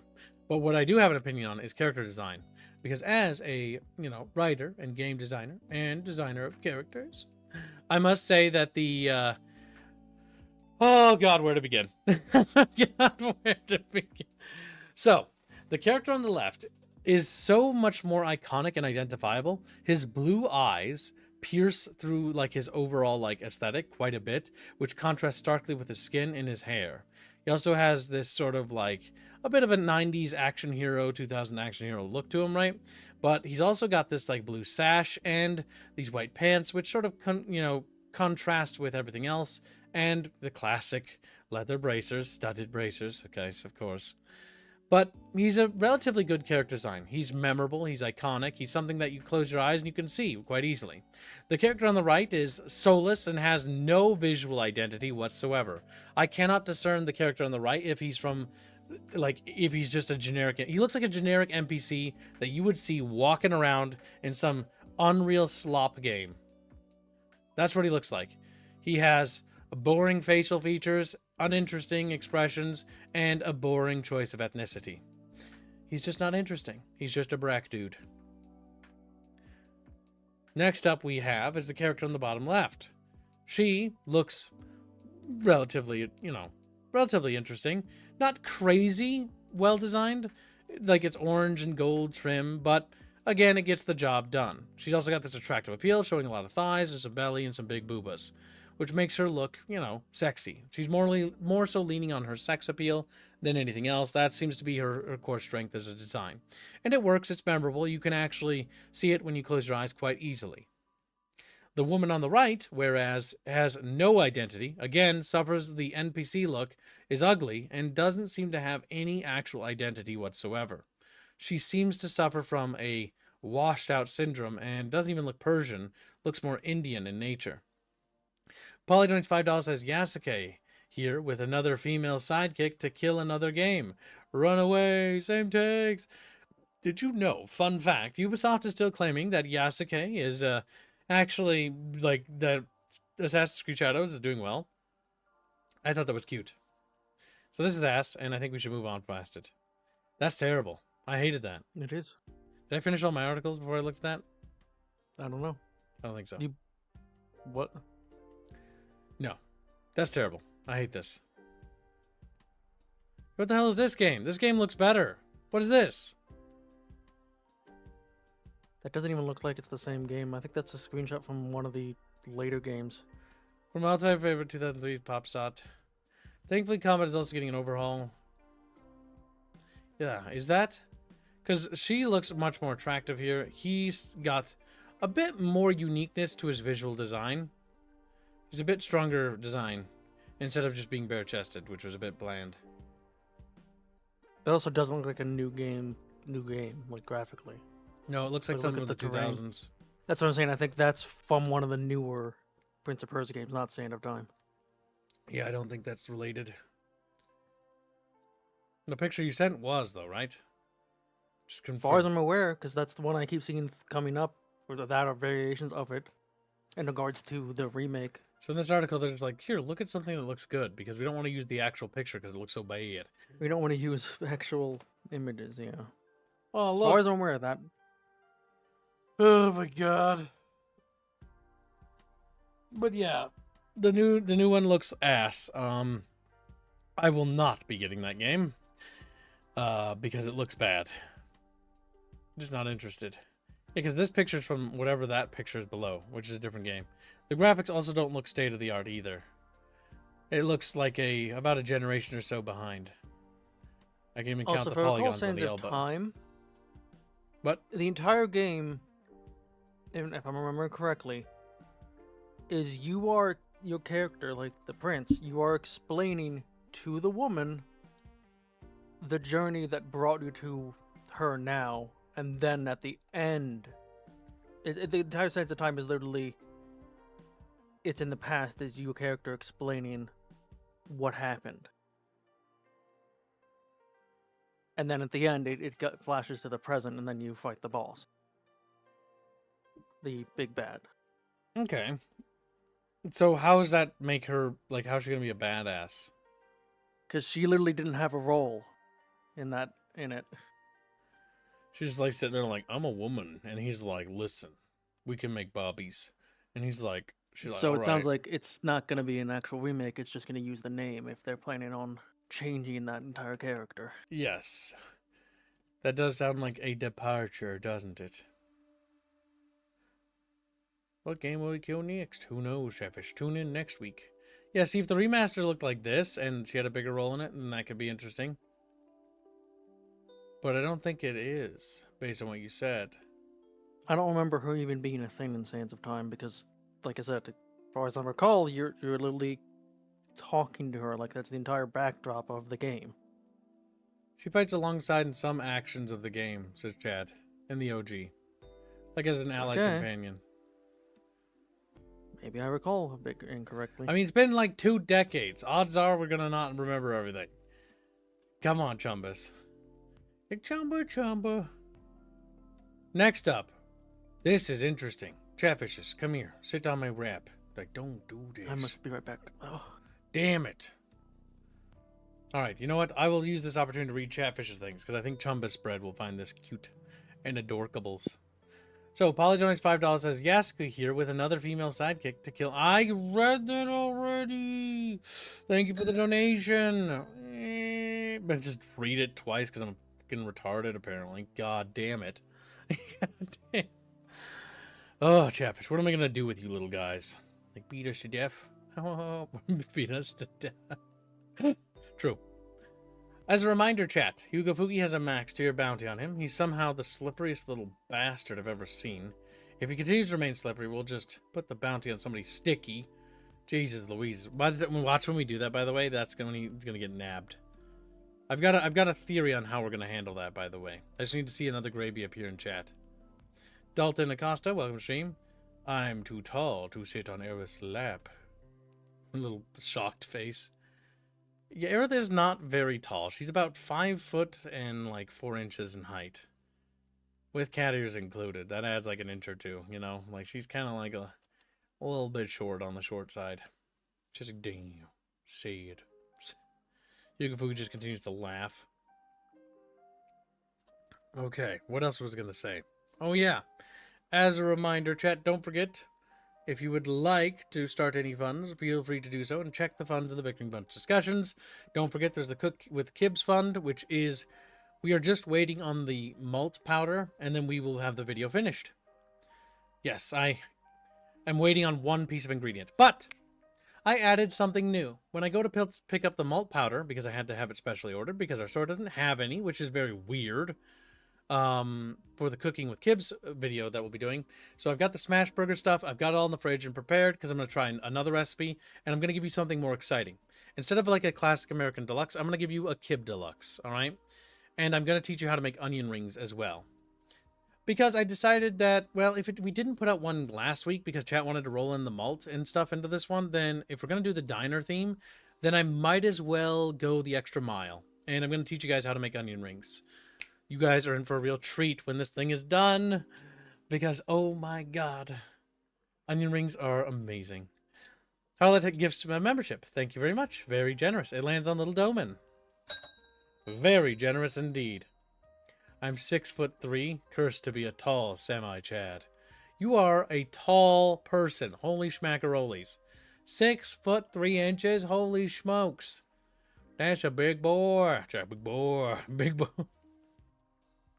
Chatfish, how do you feel about being little short kings? Like, well, we just like about a half a foot in height because we're yellow. It's like, yep, that's true. You are half a foot in height because you're yellow. I'm glad we can all concur on this agreement.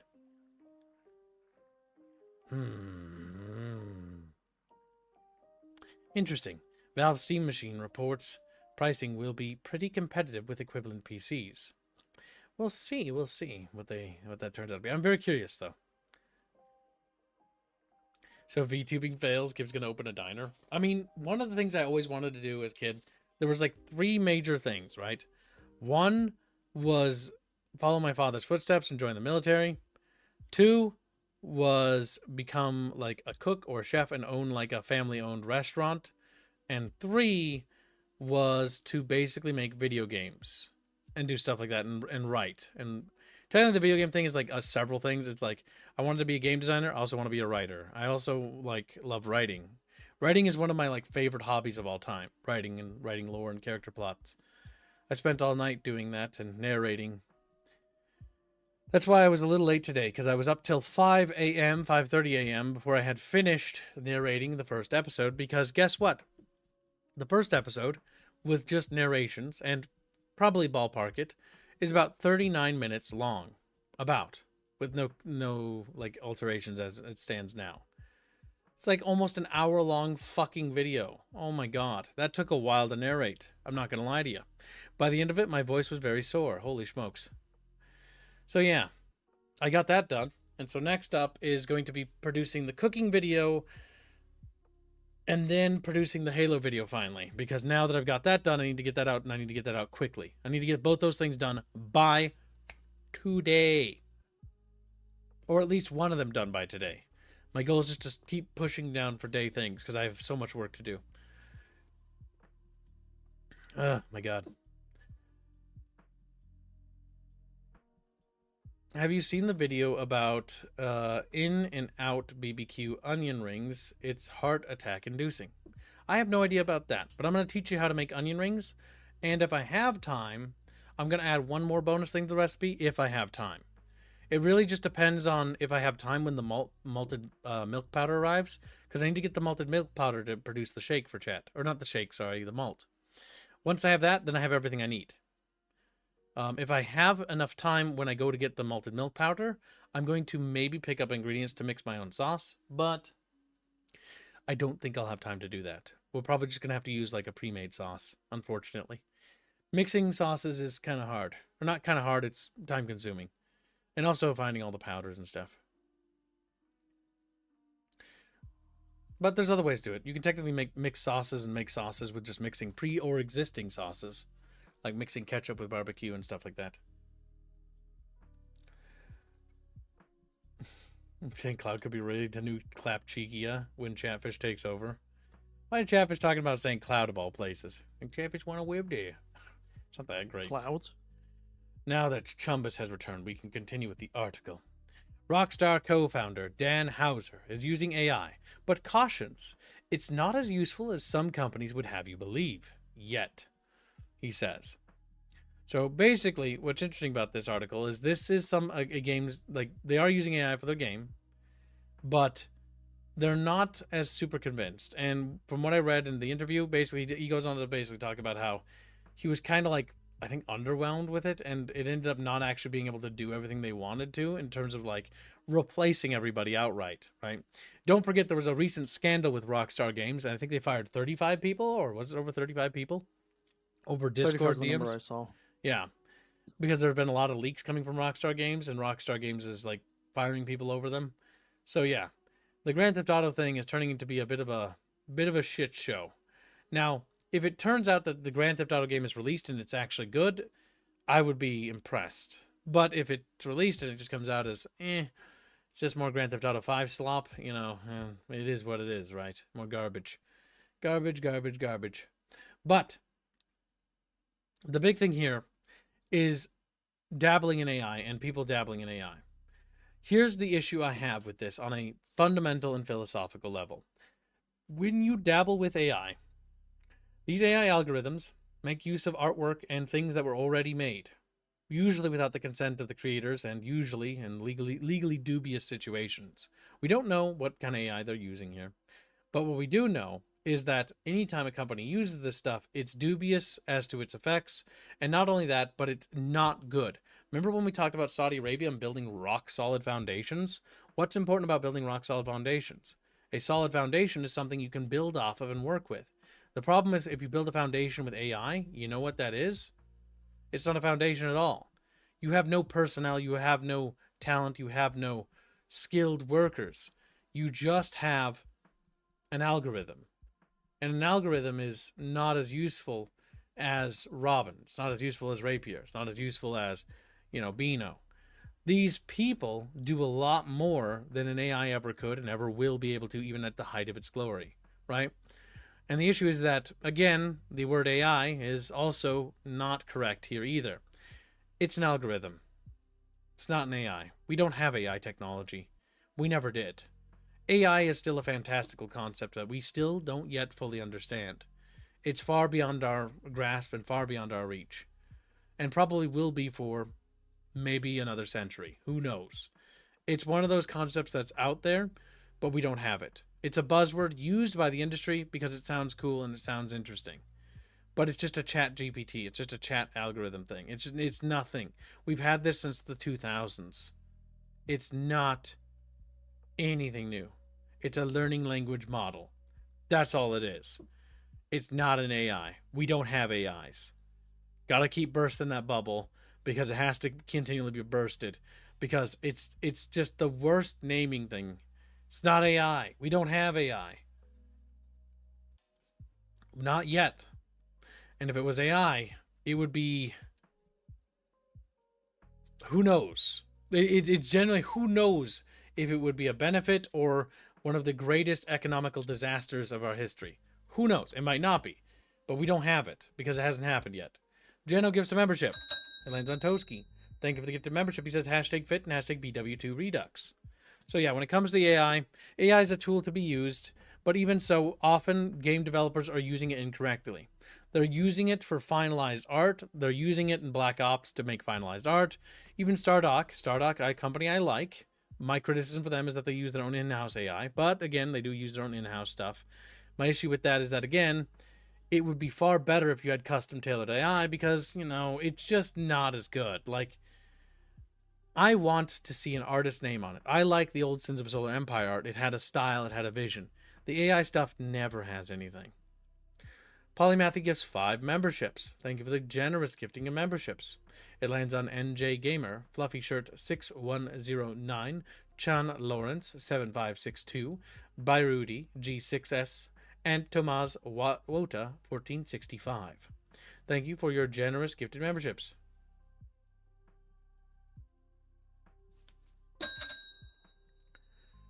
Hugo Fugi continues to taunt that elusive, slippery bastard. Decompresso still hasn't been hit either. Checked. Getting membership was activated. Was is an interesting choice of word. Shush. Now, Slow down, Kibs. Beano is useful. When did me Beano become useful outside Beano fodder? Nobody knows. So, when it comes to this AI stuff, it's one of those things that's very interesting, but at the same time, I think the issue here is that it's just never going to be the thing that really does anything in the industry. We saw a lot of YouTubers push it, we saw a lot of people push it, and again, it's just nobody cares. AI has no staying power. AI. Quotations. It's just not interesting. Next up, we have Master Chief is ending the console wars. What? By the way, this is complete hogwash. It's not Master Chief is ending the console wars. This is purely an attempt to bring the light back on Halo in a positive light because Halo's light is not so positive right now. Go fucking figure. Even censored Cortana's on that picture right there. Look at that. Amazing, isn't it? But yeah, when it comes down to it, one of the reasons why is the console wars actually ended with Helldivers 2. And specifically, the console wars between Sony and Microsoft have come to a close. The console wars as a whole have not actually come to a close. Nintendo is still fighting their solo console war against the entire games industry by themselves now. That is what's actually continuing to happen because there is still exclusivity on Nintendo's end.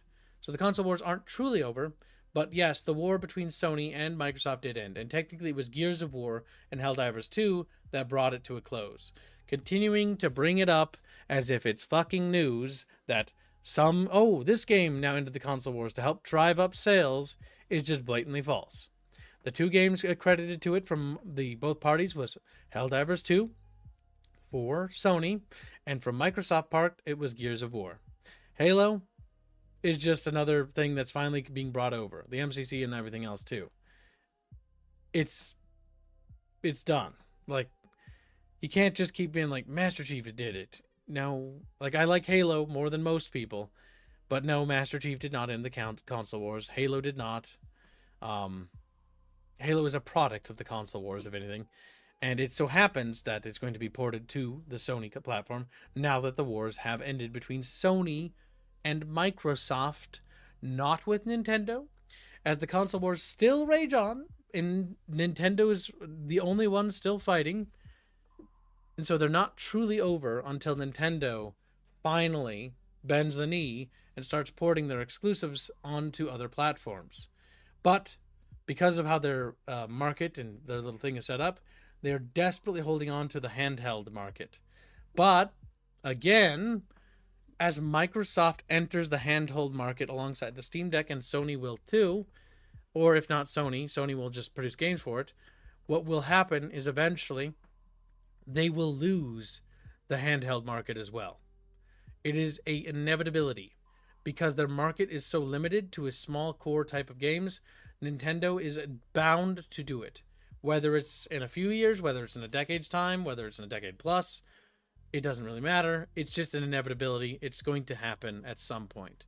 The exclusive console thing was never going to last until somebody comes up with some sort of cancerous, harebrained scheme to somehow make it a new type of exclusivity war, like OS wars or something like that. We'll have to wait and see.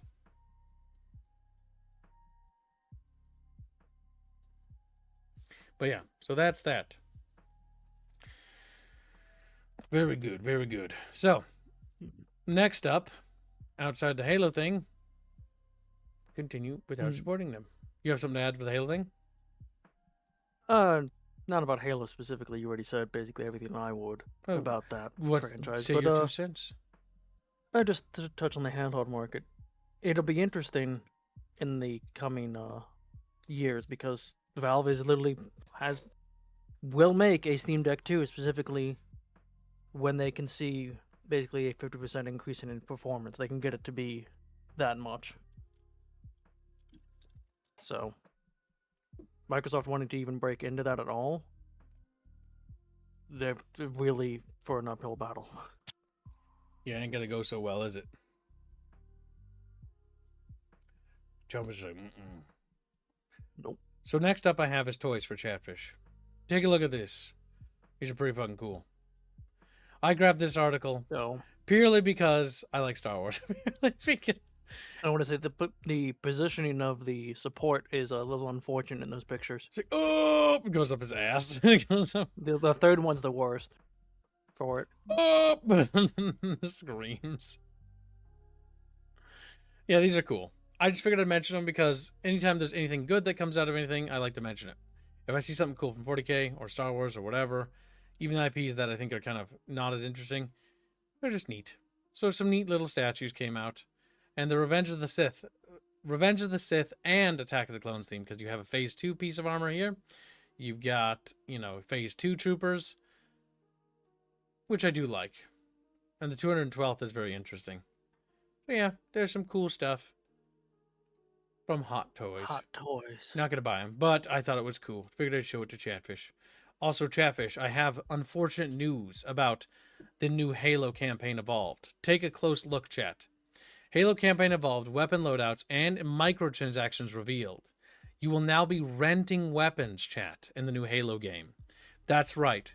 You're going to have to rent the Covenant carbines, the other rifles, the battle rifles, assault rifles, and you will be spending points and money to basically rent these weapons temporarily. So in order to build your layout, you're going to have to buy the guns before playing. This is a shocking turn of events, chat. Absolutely. It's false. No way. Not this time. We created it. Not this time. No, not this time. It's totally made up. Pure fiction. It's fiction.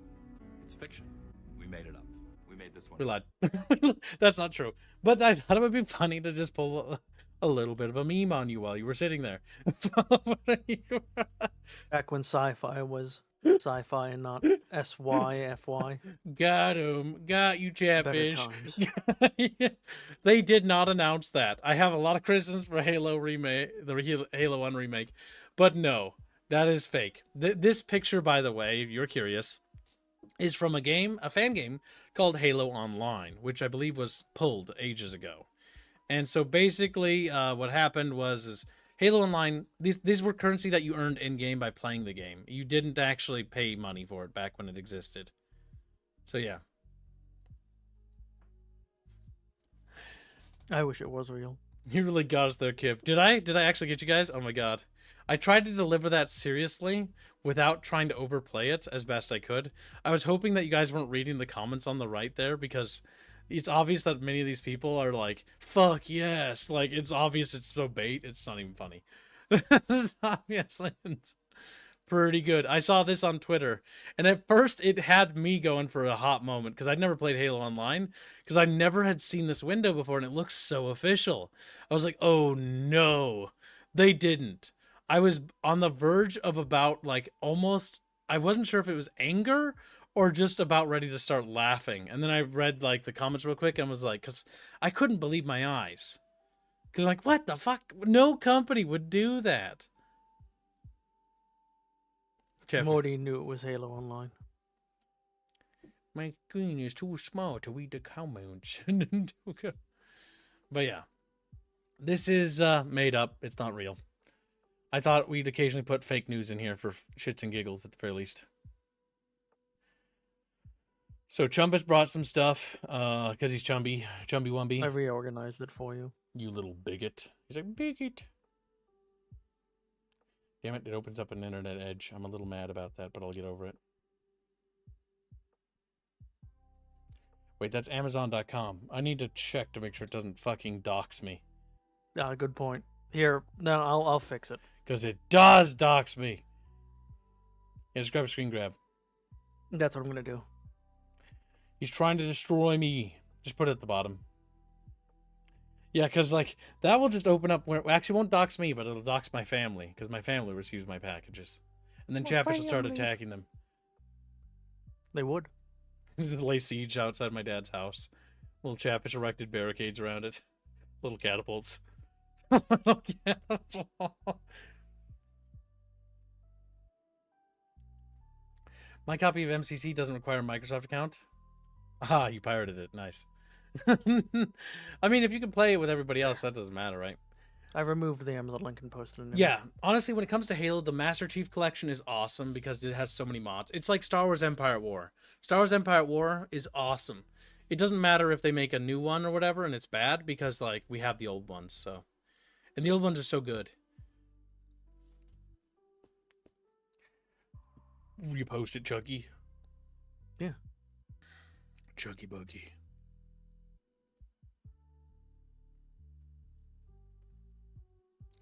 Chunky, chunky chatfish, where are you? We got some chunky fishies. Boo-doo, bee boo. So that should be the last thing. Announcing Guild Wars Reforged was announced, chat.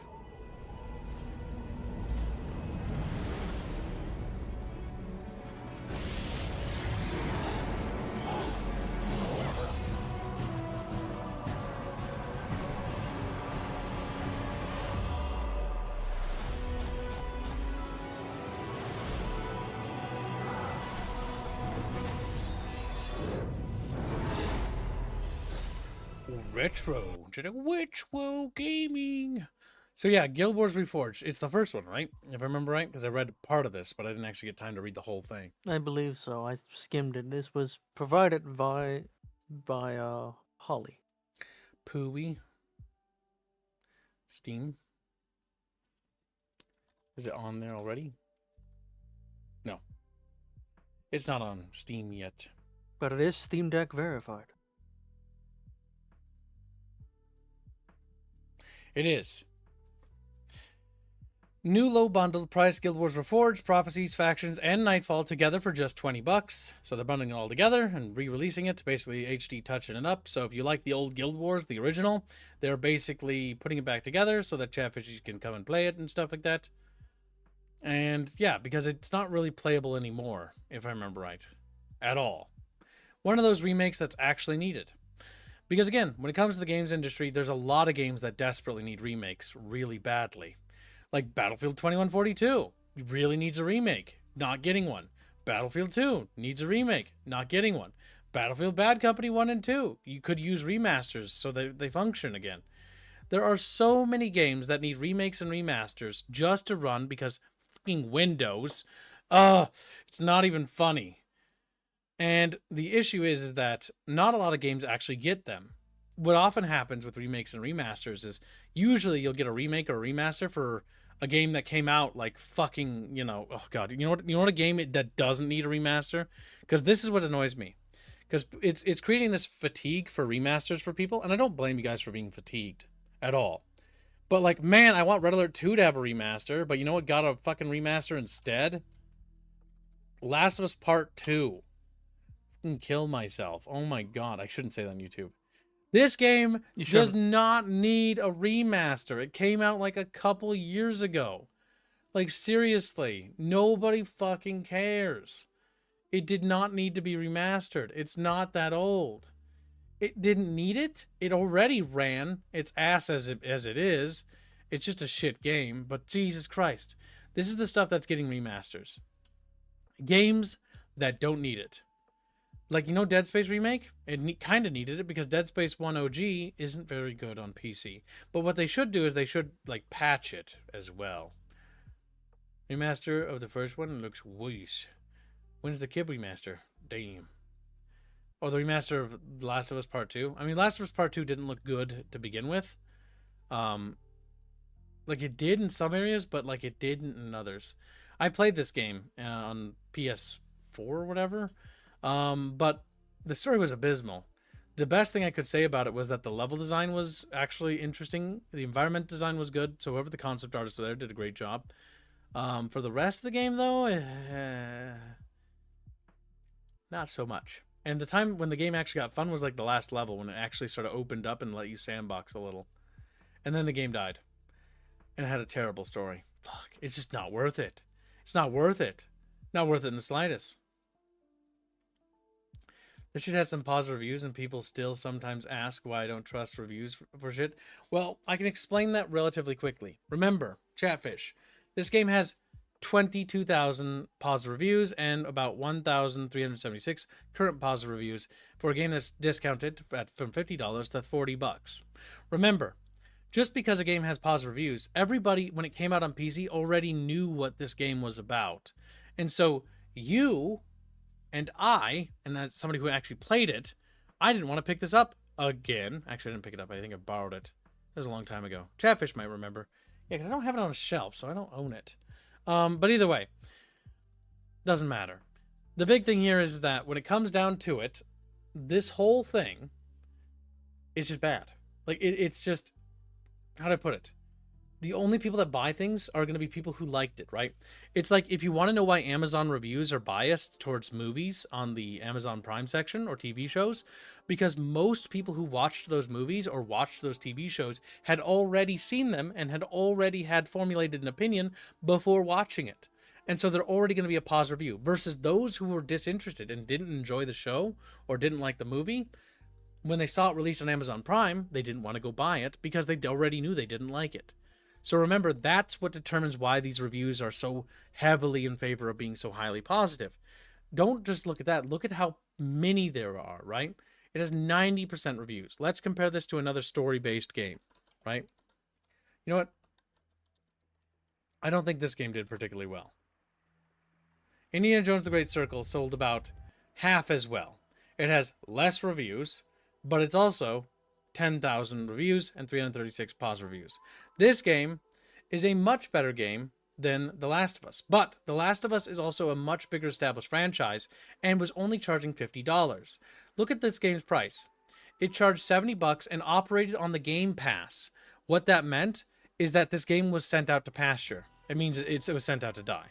Like, that's what happens when games go on Game Pass, right? Now let's compare this to another game that was re-released years later, right? Mass Effect Legendary Edition. I'm going to look at things that were released later to see and compare. Here's a single-player game that easily eclipses Last of Us reviews, but again, everybody here has already played the game, and it already dwarfs The Last of Us as well. It has 55,000 total reviews, 777 recent reviews, and it's not on sale at all. Oh, cringe. So yeah. When that does go on sale, it's a steep sale almost every time, though. It's worth it. I'm pretty sure. 'Cause I think I got it for $5. Yeah. There's some censorship in it because I did report on it way back when. Like a long time ago. Like, it doesn't have multiplayer. There is some censorship in this game because I was mad at the time of the review. They censored all the ass shots from the game when the camera looks at the chick's ass. Miranda or something? Yeah, Miranda mostly was the big casualty there. But not as much as I thought, though. It also has lens flare, which is ass. Ah, my eyes! It also has that. Wow. That was a trend that was popular since Inception, because Inception popularized that. But yes. But yeah. When it comes down to it, certain games need remasters, some of them don't. And that's my opinion on remasters and remakes. Some games deserve it, some games desperately need it. Red Faction 1 could use one, widescreen support, better monitor resolution supporting and stuff like that. Maybe even patching up some of the bugs and problems that the base game had. But other games really don't need it. You know what I'm saying? It'd be like remastering Hearts of Iron 4. Oh my god, why? Like, why the fuck would you do that? Why the fuck would you do? Actually, I know a perfect good reason why they would do that. You do it for games that don't run. You do it for games that have problems, and you do it for games that actually need it.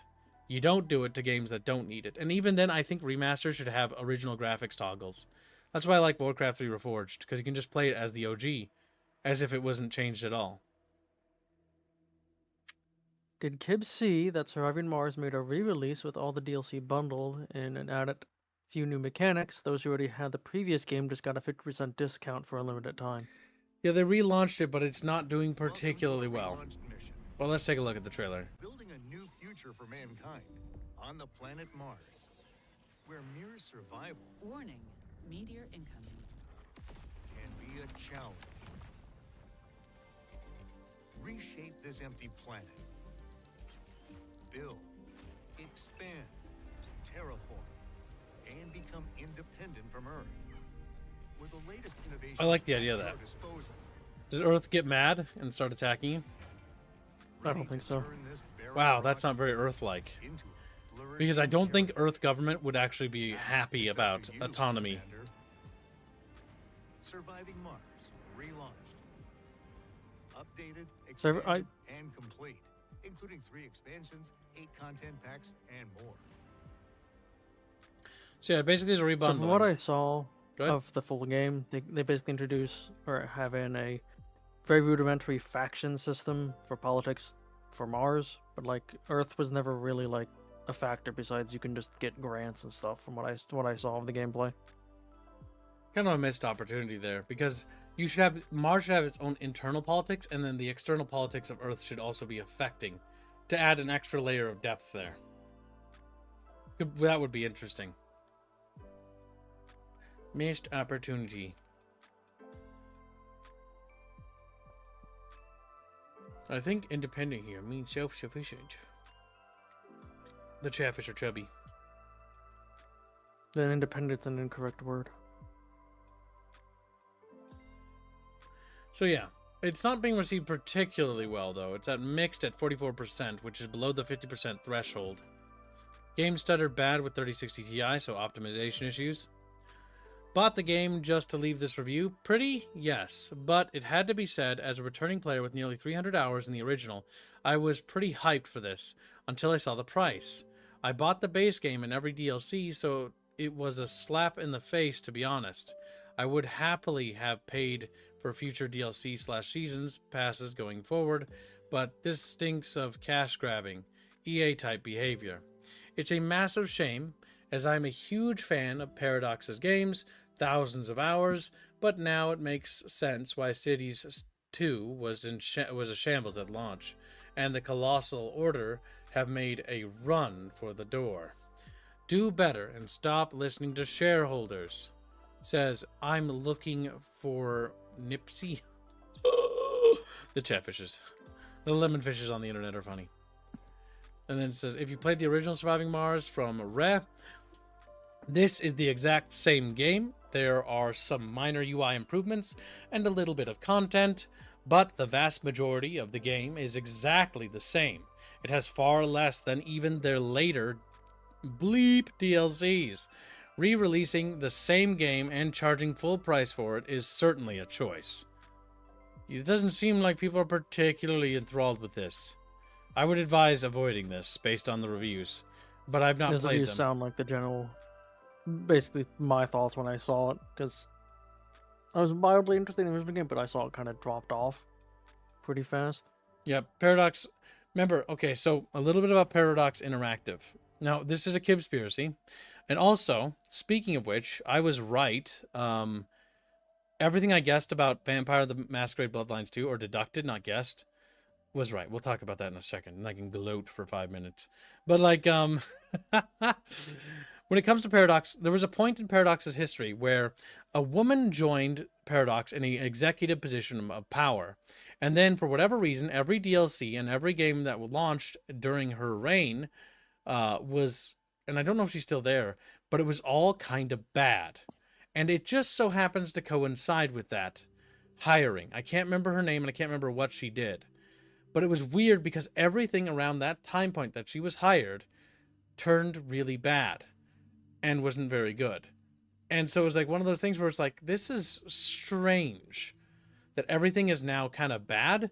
And then Paradox all of a sudden just sort of got better afterwards. And now the games are coming out a little bit stronger again. But it was like a weird point in which everything Paradox produced, like everything. They started a bunch of side projects. They started the Vampire the Bloodline Masquerade thing. That had problems with Hardsuit Labs. Hardsuit Labs was hyper woke from what we hear. And stuff like that. Oh, can you get the article for Bloodlines Masquerade 2? There was an article talking about the game and what happened behind the scenes, about the Chinese room not wanting to develop it. It's actually, like, I saw it making the rounds. I forgot to grab it because I accidentally, well, I think I saw it on my phone. That's why I didn't grab it. Because normally I always grab it and open it and then leave it on a side browser thing. But yeah. And just in case you can't find it, I'm just going to move on to this article as well because this is related. So this game isn't as terrible as people make it out to be, but it's also not particularly good. Like, the reviews are going up for this game, and they probably will. It's probably going to be one of those games that's going to be... People, how do I put this? People are going to like this game for certain reasons, but it's not going to be for good reasons. if that makes sense. It's a game that's going to be more or less forgotten. Yeah, I am surprised. I'm actually surprised it's actually going up, actually. That's kind of astonishing me even a little bit. I think that's because people I now are found taking it for what it is. 2 potential articles with what you're talking about. Just post them in the Bickering Bunch chat and I'll grab They them. did. That's the one. Chinese Room co-founder told Paradoxes. There's 2 there. We'll I start don't with know the which one top you were one. referring to. I'll see if the second one's different, but we'll start with the top one. The Chinese Room co-founder. Yeah, this is the one I saw. And this is exactly what we talked about, chat. Remember when we were being detectives when we were playing this game? We in our stream we were detectives. And we started digging into this game and deducing stuff based on what we were witnessing, and everything started to come together. And it turns out, chat, we were entirely correct. Not only were we entirely correct, we knew everything pretty much. It's kind of weird. The Chinese Room's co-founder told Paradox, we can't make Bloodlines 2. But then they did make Bloodlines 2, and it was like an untangling an anaconda fuckball of competing priorities. So we're going to read through this. We can't make Bloodlines 2, we can't make Skyrim, but we can make Dishonored, was basically what the developer basically said at the Chinese Room. Because it was the only game they kind of had any sort of idea or experience with making, by the way. Vampire the Masquerade Bloodlines 2 released last month after a lengthy, difficult development. One that saw the project taken off. Original developer Hardsuit Labs by publisher Paradox Interactive had handed over to the Chinese Room. When it finally burst from its coffins, the critical reaction ranged from mildly positive to firmly negative, with our own Fraser Brown giving it a respectable score of 78. Okay, that's a bit too high. I would give it I would say that Vampire the Masquerade Bloodlines 2 is fun, but it's also not good. It's a fun game, but it's not a good game. You can have fun with it, but you should buy it at a steep discounted sale.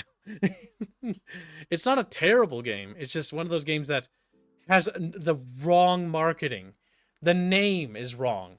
It shouldn't be called Vampire the Masquerade Bloodlines 2. And the co-founder, basically for the Chinese Room, basically said that as well, so much himself. They didn't know how to make a sequel for this game.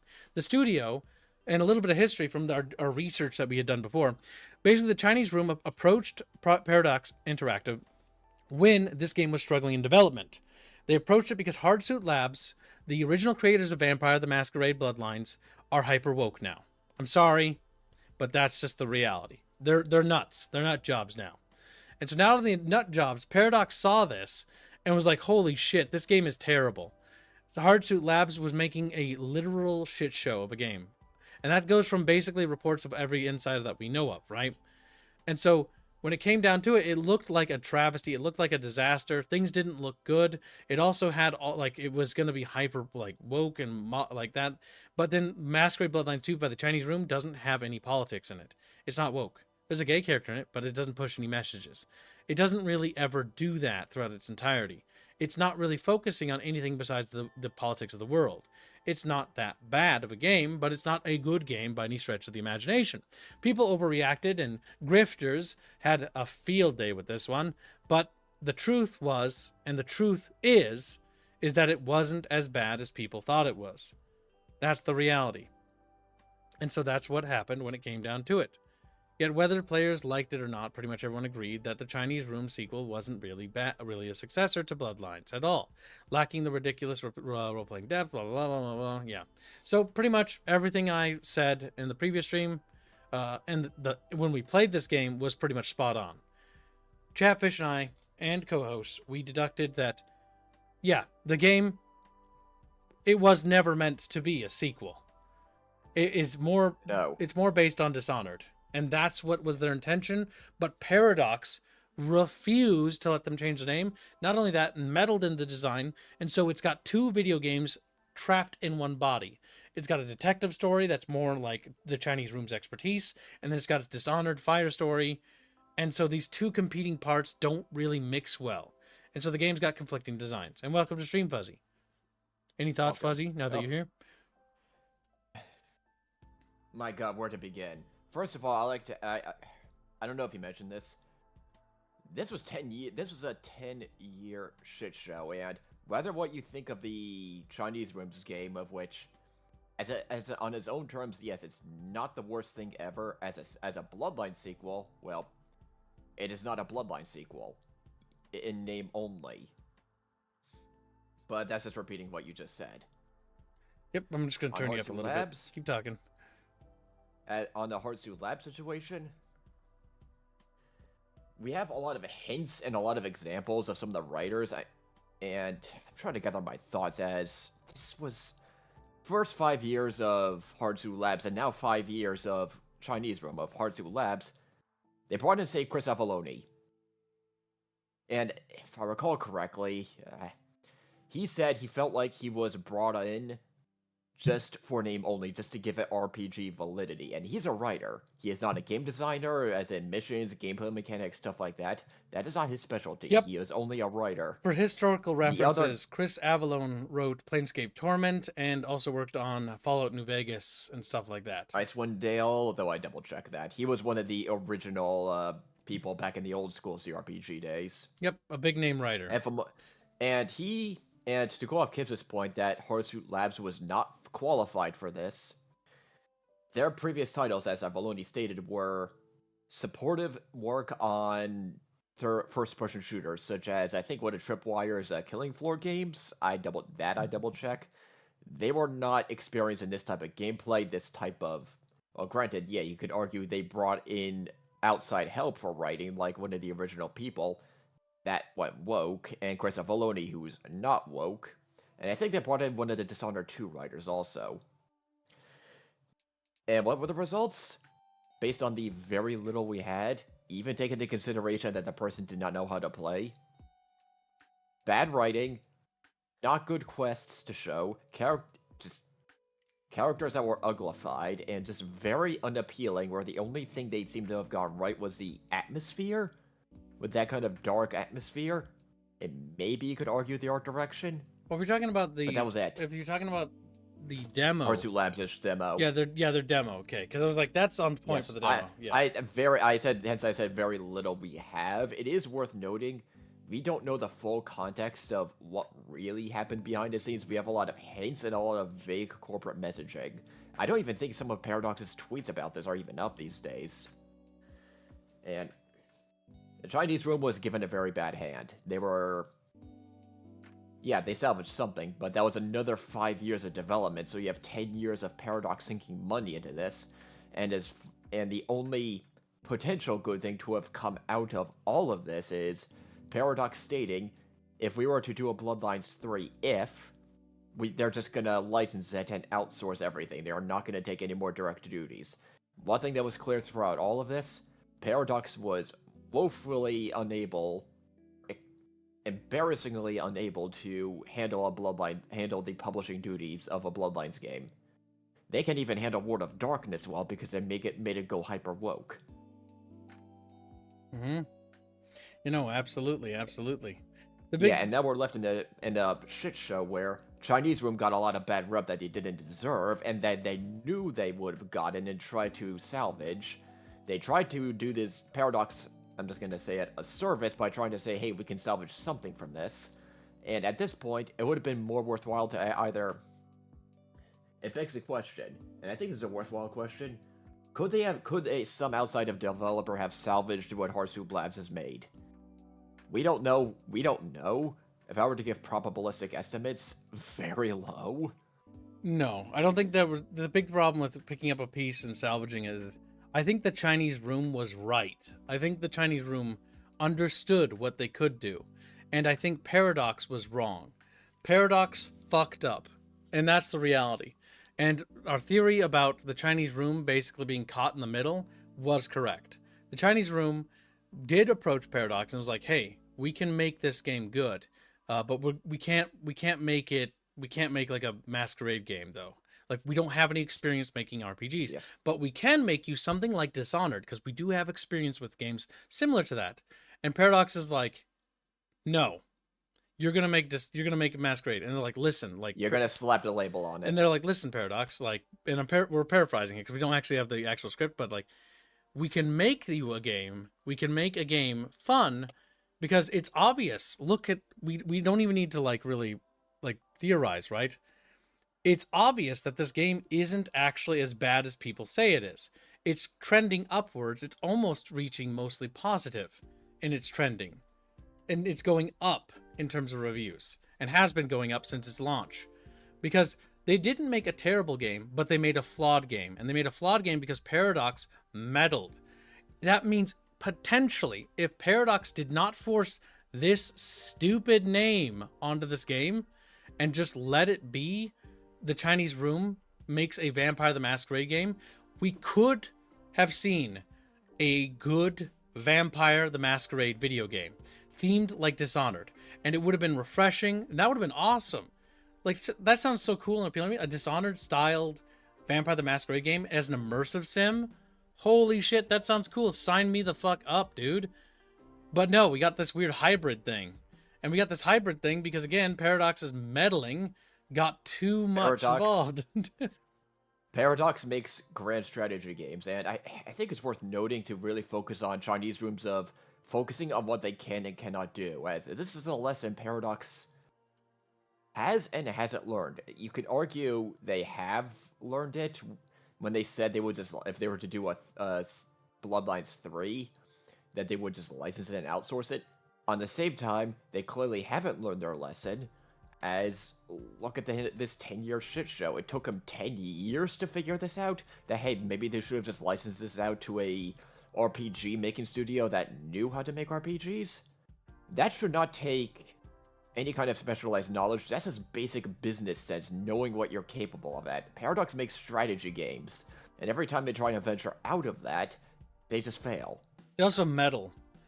That's the big problem. Yes. Like, the big thing here is the meddling. On top, had they actually let there the is also Chinese one other thing. interrupt, if they hadn't meddled with the Chinese Room's development and just let them develop their Dishonored style game they wanted to make, I think this game would have been good. I don't know if it would have been great, but I think it would have been good. Go ahead. Yeah, but there's one other fact that I just remember that. God, it's hard to think of what to add onto this shit show. Paradox has a revolving door. They've gone through several CEOs, almost like a revolving door, or switching hands of CEOs and management philosophies throughout this entire development. That is not good for a business. It's like, that's flat out not good.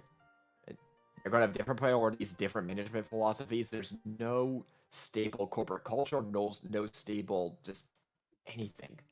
It's just not good for business to have leadership changes that frequently happen like that, especially Fuzzy, in the C-suites. I'm going to interject because you're lagging. Yeah. Not to cut you off, to be rude. My internet's freaking out. Yep, so I'll take over. So, until your internet stabilizes. No, you can't control it, dude. So, yeah, basically, next up, we've got, because we'll basically I think we've kind of wrapped that one up. But yeah. Yeah, it's frustrating. That's the only one word I can sum up all of that. Frustration. Before we get to the next thing, so entertainment news. There was the other link, Skip, that you brought up that we've skipped. Oh, did I? In the Internet Edge? Yeah. Battlefield 6 season. Oh, yeah, we did. Fuck, there's so much cramp. We already did this, didn't we? Or did we do the RAM? No. No, we didn't. Okay. Okay, yeah, we're on the RAM. So, Epic CEO RAM price increase will be a real problem as OpenAI et al. Blow up RAM prices, threatening affordability of everything from Xbox to TVs and laptops. We have a PNG to go with this. And here you can see just to show RAM used to be super cheap, and now it's $301 for Crucial Pro DDR5 RAM, 32 gigabytes of RAM. 16 gig RAMs. Yeah, 16 2 sticks 16 is $300. $150 a pop. Oh my god. I remember them being like $60. Yeah, 30, 40. Not super long ago. Yeah, DDR5, the latest RAM tech was actually getting cheaper. Also, DDR5, I think you want to be careful. Was it DDR5 or DDR4 to be careful of? Because it doesn't act well when you have two. Because if your motherboard has 4 slots, pretty sure. Yeah, it only likes 2, and it likes them in specific slots. It was weird. So yeah, be careful with that. Like, alternate, like one in this empty, one in this empty. Yeah, I'm not a big fan of it because one of my PCs, I think it's not the streaming one because all 4 RAMs in it. It's my gaming PC. Yes, because that's what was suffering. Yeah, I'm not particularly happy with DDR5, to be honest with you. I've had a lot of problems with them, and I have 2 extra DDR5 sticks behind me. Well, Chumba, if you ever visit, you can have them. Yeah. But yeah, so Yeah. So specifically to go, just Pricey. give a quick overview of the article. Yeah, RAM prices are skyrocketing, and it's entirely because of the AI bubble. It's gonna burst, Chatfishies, run! Excuse me while I rant again. I'm joking. There's nothing to Yeah. mention. We've already said everything to say on that. But this is something to Yeah. show, though. Be advised, Yeah, be aware PC of. upgrades, be careful. You may want Yeah, to if you're wait thinking of or waiting buy to older upgrade, RAM. wait. I mean, older RAM should be good, right? I think it's across the board. RAM is just going up, Gibbs. Oh, okay. Well, if you got old And RAM it's sticks, always remember, open. never throw away your RAM like me. Be like a kid. I put all my computer parts into a box. Anytime I upgrade a GPU, I either give it to my pa or I literally hold on to it or hold on to the previous PC. Like, my previous PC is over there. It's ready to go. It's not very powerful compared to the one we have here. Celeste is much more powerful than Thor. But the big thing is that you should never throw away PC components and gear. Always keep it. Just put it into storage. Because it's worth keeping. Yeah, evidently that's it's like gold basically. It only increases in value. Well, it doesn't increase in value. But that way, if you need to fall back on something because something breaks and you can't afford something new, Yes. you can limp along That's with why old you gear. keep it. I was making a joke. Not funny, Chumpus, because I have autism. Now, It's good that you admit it. next up, we have is It's Battlefield the first 6. paragraph, first couple sentences. What are you talking about? This? Yeah, the first couple sentences right there. Experience the best-selling shooter of 2025 during the Battlefield 6 Season 1 free trial, scheduled to be available from November 25th at 4 a.m. Excuse me, so it's available now, chunkies. PT, 12 p.m. UTC, to December 2 at 4 a.m. PT. Damn it. 12 p.m. UTC. Damn it. All right. If you want to try Battlefield 6, now's your chance, Chatfishies. So go ahead and give it a shot. It is free. We might actually switch to the community event because it'll still be going when the community event is, isn't it? Should be. The main problem is a lot of people aren't gonna necessarily be able to run it, Gibbs. Oh, yeah, hardware. Nah, we might just keep doing what we're doing. And the anti-cheat stuff. True. Until those things are addressed, we can't do a community event of it. Too many hoops. Got to make sure my Chatfish But can if get you through were it. interested in and you wanted to try the game, this is a good opportunity to do that. Yes. Now's your chance to give it a shot. It's a free trial available, which, again, I like Battlefield 6. I think it's fun. I don't like the color filter. The campaign is, it's okay. It's forgettable as fuck. I've seen some very strong opinions about how bad the campaign is, the writing, but I mean, maybe because when I played it, I just kept zoning out, so I don't know. It did not, like, it started strong with, like, the helicopter down thing, and then it just kind of wasn't strong after that. They have a scene where a Black Hawk goes down, and it's upside down, there's, like, an American flag on the roof, and you're holding out with your boys inside of it, and it's, like, reminiscent of Modern Warfare 2's Last Stand in Washington, D.C., and that's the strongest moment of the campaign. And after that moment of that prologue with the ambush of Armax Pad attacking, like, or Arma Pack, whatever the stupid faction's name is, after then, like, it just kind of just like, meh, don't care anymore. It just didn't have the meat. Started strong, but waffled a bit around. I also didn't beat it, so fuck if I know, dude. All right, so let's see. Oh, is that everything? Yeah, that's everything for that. Now it's back to Discord. It's not everything. We're not done. But more articles keep appearing. Yeah. Hold on. Isn't We've got the next article ready. Look, Squealy. Or you're not Squealy. Fuzzy. Same thing. He's like, he started screaming. I've heard about this new Stargate, but I'm not familiar with Stargate, so please continue. I think you would actually really like this TV show. We'll do a... fuck. We need to do a watch-along of this. Tell you what, chat. If we make the daily goal today, we'll do a watch-along of Stargate. And I'll show, like, the first, like, episode or two. And then we'll maybe do, like, a TV show watch-along of Stargate. Because I've been wanting to do it for a while, but I just don't have time. If we're going to do watch-along, Kibbs, should do the original movie. Yeah, I gotta start with the OG movie. They are related, but yeah. They are. So Stargate is a really awesome franchise that was awesome. It was bankrolled by the U.S. Air Force, and it's now getting a new series because it's been dead. And it's been dead for a long time. To basically go back and rewind the clock a bit. Stargate was one of the biggest science fiction TV shows, and right up there I think behind them was Battlestar Galactica. Battlestar Galactica was pretty popular at the time, but Stargate was like the king, and it had two series running tangentially to each other where it had crossovers in it, and it's pretty damn good. And then they had the last series, which was Stargate Universe, and it was not very good. It was really bad, in my opinion. It tried to mirror the bad parts of Battlestar Galactica. Battlestar Galactica has good in it, but if you know my opinions, I don't like the melodrama. And Stargate Universe leans in on the melodrama, like almost exclusively in the first season, which pretty much killed everyone's interest in the series because Stargate was about America, like, fuck yeah, can do attitude. And yes, it was America. The only joint ops thing was the Atlantis series, where you had other nations, part of NATO, pretty much working together. The original Stargate series was United States of America goes into space. And there's been many things that try to copy it, like animes like Gate, because they're so inspired by this like media. But Stargate does it in such a way that it doesn't feel like propaganda, but it is. It's masterful propaganda. Like, incredibly well done. It's charming and it's everything you want to see. And it inspires you.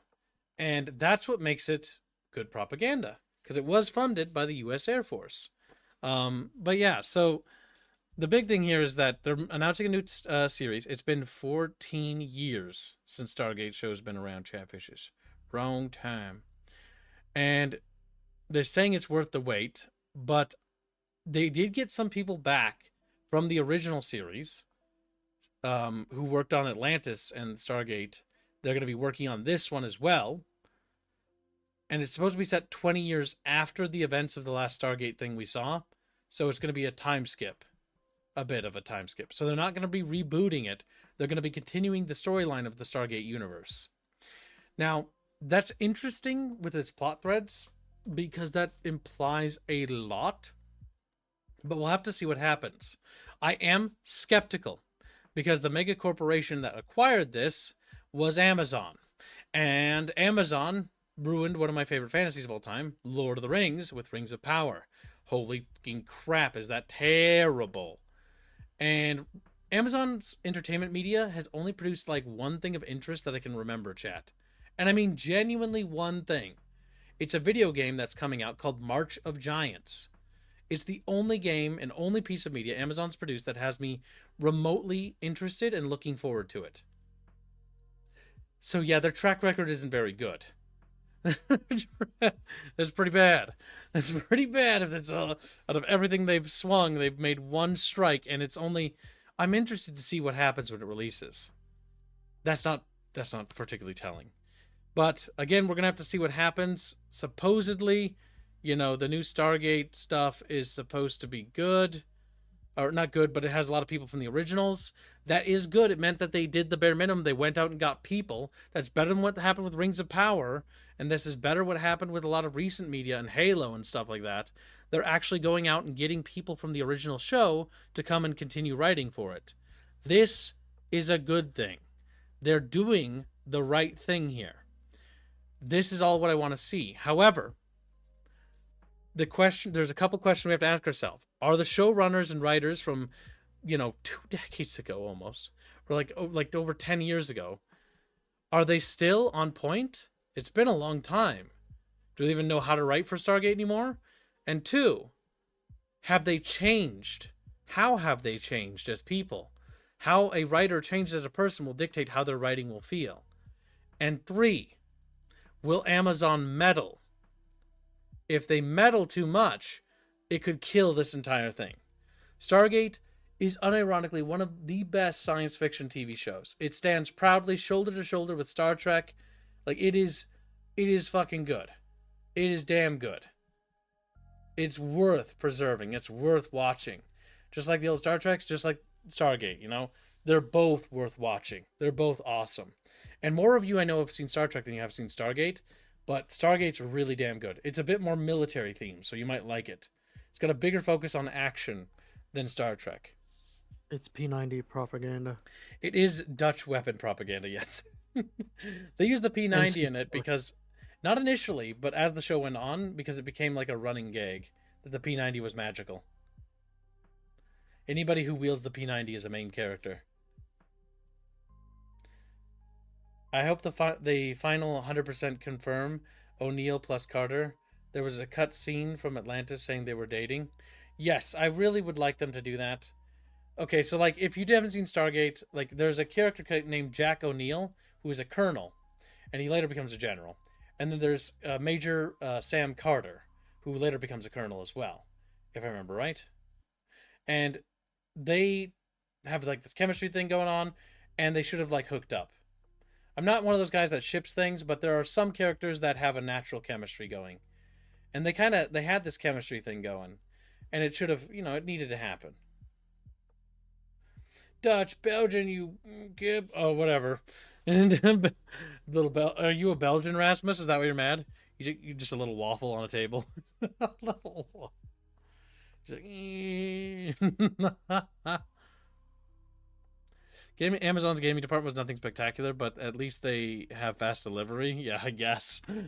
March of the Giants is pretty much the last game I see from them coming from their video game department. That's of any interest.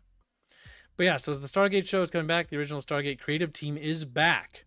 So, first off, it's the fact that Martin Gero is the new showrunner. Gero got his start in Hollywood on Stargate Atlantis. Bear in mind, he came in once Stargate was already running, because SG-1 was the original series. Atlantis was the second show, and they ran connected to each other. They had story arcs that crossed over. And would go on to write episodes for every series in the franchise, direct Atlantis episode Brainstorm, and even serve as creative consultant for the back half of Stargate SG-1. If anyone were to bring back the franchise, it should be someone who helped bring it to life in the first place, which is why it's especially impressive that Gero's not the only one returning to Stargate Command. Before SG-1 was a blockbuster action sci-fi movie directed by Roland Emmerich, which is a good classic movie, worth a watch. And now, 31 years later, after he opened the gate for the first time, Emmerich is back for the Amazon series. Joining him is long-term collaborator Dean Devlin, who not only worked on the original movie, but has gone on to craft a generation of fun, lighthearted cable shows, including Leverage and The Librarians. If anyone will get the unique tone of Stargate right, by the way, this is the opinion of the writer of this article, so in case you guys were wondering, it will be those three. Even then, they aren't alone. Brad Wright, co-creator of Stargate Television Universe, Stargate Television Universe. Yeah, the television universe, not Stargate Universe, right? Is on board as a consultant, and during Amazon's event, he explained that his goal is to do things they couldn't do in 1997. He echoed Gero's enthusiastic statement that the new show won't rely on 350 episodes of accumulated knowledge, but can be enjoyed fresh, and then he hopes everyone will want to go back and watch the franchise from the beginning. Okay. At first, that was a red flag, but then that was... So... Because I was like, wait a minute, what do you mean it won't require... But yeah, no, they want to make a show... No, that's good it won't require, yeah, because then people can actually hop on in. But also, that last part there, that the show, he hopes, encourages people to go back and watch from the beginning. Yes. That's a good sign. It means that they are interested in continuing the legacy. And yeah, if you've never seen Stargate, even if the show doesn't turn out good... Seriously, watch the Stargate movie if you get time. Stargate SG-1, awesome. And then once you get to a certain point, you need to watch SG-1 and Atlantis at the same time and flip-flop between each episodes because they have story arcs that cross over to each other. So it should be pretty interesting. Oh my god, what if this actually revises the Stargate franchise? What if we get a Stargate video game finally? I've wanted a Stargate video game so much. Oh, fuck. There is a Stargate video game. It's terrible, and I ain't playing it. You are going to play it. No. It was funded. Fuck. Oh my god. But yeah, what I really want is like a Mass Effect style Stargate game where you play as an SGC team and your hub world that you go back to is Stargate Command. And then you go out and do missions and ops and they have like crossing over story arcs. That would be so cool. It would be. However what? It's not going to happen anytime soon. Also, YouTube's lagging. Hold on. Okay. You gonna say something? I'm waiting, by the way. Oh, Chumba donates $1. Thank you for the donation. Chumba's gonna betray me. Chumba, come back! Yes. I need to head to work. Alright, good luck at work, Chumpus. There is one more article that right after this. It's right below it. Okay. And then it's Fuzzy's articles. God damn it, Fuzzy. Yes. I want to have food at You're some welcome. point. No, you're not allowed to eat. Chat, we are $287 towards today's goal of 382. If we make today's goal, Kibbs might get to eat. Please, chat, I'm hungry. Okay. I'm warming up fries and chicken nuggets in the air fryer. I'm done begging for food. Now, next up, we have another article by Chumbus Bread that unfortunately Chumbus Bread won't be here for. Hour 4. Rush Hour 4 is officially now in the works. Man, I don't know. Like, I like Jackie Chan's movies, but I do not like Jackie Chan's, like, anything else, if that makes sense. Not I mostly a big remember fan it of his for the- politics, I'll say that much. I hate mostly remember communism. Jackie Chan from the old cartoon. What, you remember Jackie Chan at all? I haven't really watched the movies. I mostly watched the cartoon Jackie Chan. As an I don't actor, remember Jackie that. Chan is a fun actor. As, just, okay, if you've never seen his political opinions, I'm going to save you something real quickly. For the love of God, chat, just don't look it up. Don't look it up. There's that bad? Oh, it's bad. You think Mark Hamill's bad? It's worse. It's Oh, well, I should not be saying that. It can always get worse. yes, but he's a fun actor. He's a fun actor. I enjoy his movies. I find his movies fun and relaxing. And I don't know why, but I always have Chinese food usually when I'm watching his movies. I'm just saying there might be a correlation there. Just for the love of God, please don't fucking do that. Didn't Jackie Chan do a 180 on his politics? I have no idea. Air tap to retry. I don't follow I rarely follow actors. so I My can't knowledge comment. that I am giving you now is dated knowledge from 2018 around that ballpark. That was the last time I looked at anything related or somewhere around that ballpark. It's like it's a good several years out of date. So if you've got newer, fresher information than I possess, then you feel free to let us know. Anti-CCP to pro, possibly because he still has family in China. Yeah, I mean, if you have family in China, then they're holding him hostage. And I'm not going to ask anybody to die on a hill if they got guns to your family's head. If that's the case, then my opinion will be completely reversed. Because no one should have to die on someone's hill. But at the same time, that's horrible to have your family be trapped there. My heart goes out to the poor man if that's the case. Bit sad.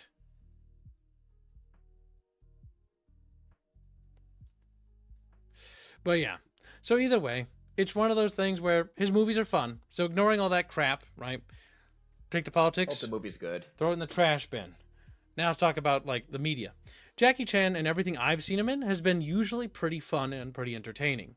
So the fact that he's going to be starring in Rush Hour 4, which again he was in the previous ones, might mean that it might be like a sort of like a last chance to get one last movie in, because he's up there. Can you check how old he is? I think he's like in his 60s or 50s. Let me look it up. Because this unironically might be entering what we call the last chance for like the last hurrah. 71? Ooh, he's 71. That's insane. 1954. Holy shit, he's an old guy. God damn, he Hong looks a Kong. lot younger than Ma- I'd expect. Maybe this picture is Well- the younger picture. Well, if you take care of yourself. Jesus Christ, he's old. That's got to be a younger picture. There's no way he hadn't grayed up at all. Yes. The one thing I do respect of Jackie Chan, though, is his acting, just like I respect Tom Cruise. He does a lot of his own stunts, too, and takes a lot of risks and breaks a lot of bones. This, while I may not agree with everything about Jackie Chan, that, in my eyes, is more aligned like a true actor. Performing their own stunts, doing their own He things. cares about it. Yeah, actually puts skin in the game, which I respect that quite a bit. Oh my god. Hope the movie's good, and then I hope he retires after it, because good lord. It might be You time to gotta spend time with enjoy his those at family. some point. I know he spends a great deal of time with his daughter, I believe, if I recall correctly. So yeah, but yeah, get this movie done and maybe consider retiring. I would say ending on a good note is the best way to go out as an actor. You will be remembered forever. I mean, look at John Wayne. He had so many good movies. Then you got like so many others, Humphrey Bogart and stuff like that. So many big names from they're all gone now, but people from the previous era. Night more seconds. I worked with Jackie Chan's stunt crew doing Detective Chinatown.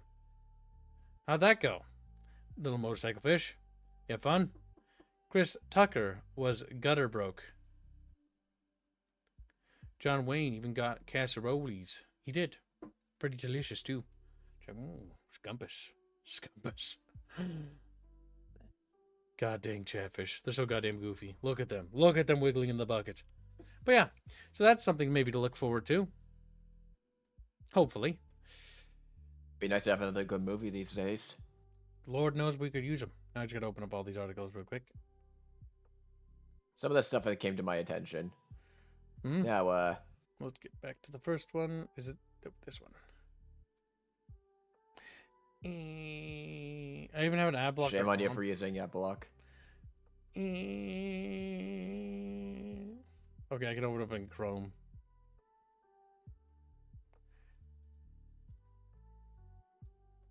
Oh, did you see the joke? Oh, by the way, did you see this new Halo news, Fuzzy? Fuzzy. The campaign involved weapon loadouts. Wait, Yeah, they're microtransactions. am I looking? And I'm trying not to curse here, but just imagine me dropping an F-bomb in a nuclear explosion. So yeah, guess what, Fuzzy? In the new Halo, you have to get these points, and then you have to rent guns with these microtransactions in order to use them. Oh, hold up. Rent? Yeah, you rent them. You don't get them up permanently. And then you unlock different loadouts. How do you feel, Fuzzy? I thought the shit show couldn't get worse after all the digging I did. We put off...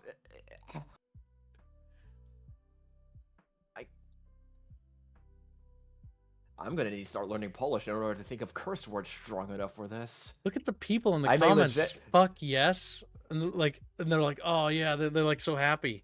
How does that make you feel, Fuzzy? It can always get worse. The black hole of negativity. Never underestimate the black hole of negativity getting larger and larger. Oh my god. I am not entirely surprised. I am still pissed off because of it.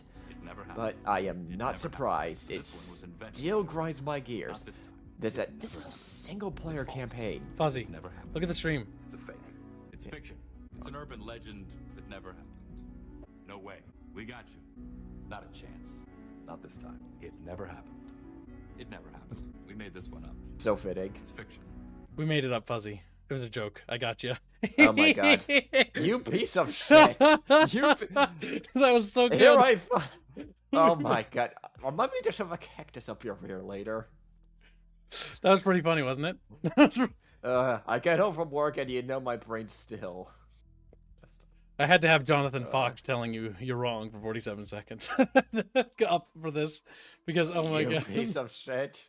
That would be Is this because so I posted bad. that? So I woke up this morning, by the way, because you missed the birth part of the stream. I saw this fucking article, or I thought it was an article, and I about fucking like fell out of bed as I was like fucking coming over to my fucking computer because I'm like, holy shit. The reason why we are doing a fireside chat is because of this article. Because I started sitting down and I started setting up the stream and stuff, and then I was like, okay, time to start double checking, making sure that things are factual. And then as I started scrolling, I'm like, it's fake. It's not real. Here's you should be able to open this up for the Call of Duty thing. This is what a lot of people are citing. So now that you've suffered, how do you feel? I will punish you for this. Now read that. Now go to that Call of Duty. Oh, you can get it now. Good. I'm going to. I just have to pause the thing on his website. On this page. Pause. Okay, Call of Duty developers rule Game Pass price hike a victory for them. Oh, okay. This is from a known Call of Duty leaker, an inside reporter, one of those inside reporters, and a known one called the Ghost of Hope, and he does have a good reputation. He's been right, as far as I can tell, and honestly, I can't say I'm surprised. Microsoft's hiring practices and Activision's hiring practices, they probably got enough people that think like them that are just going to chug along with the Microsoft vision that, yeah, it's no wonder that the recent Call of Duty failed. They probably view this as, hey, we're going to have stable revenue. but you're having a lot less revenue, a lot less profit, a lot less returns. If the people doing the grunt work are starting to think like this, it's easy to see why Call of Duty Black Ops 7 is getting the negativity it's getting. This is just so baffling. You see less revenue and less returns in your games industry, and you think that's a good thing. Less people want to pay for your product. Yeah, because if you were to ask me, like when I was a little kid, right, and imagine yourself too as a little child, right, and you got some money and like you see a game you want to go buy it. It like it doesn't really matter that it's like $60 at the time. It's like, oh my god, it's the new Command and Conquer. Oh my god, it's Dawn of War game. Like, I want it, I want it, I want it, I want it, I want it. And or it's the new COD, and like it looks so good. I want to play Modern Warfare 2. I'm so excited, you know. And then you get it. Actually, I was never super big into Modern Warfare 2, but like I enjoyed the campaign. But either way, you get that game, right? And you got it, and you're like so excited, and you play it, and you have fun with it, etc., right? Now I look at a new game, and half the time I'm like, that's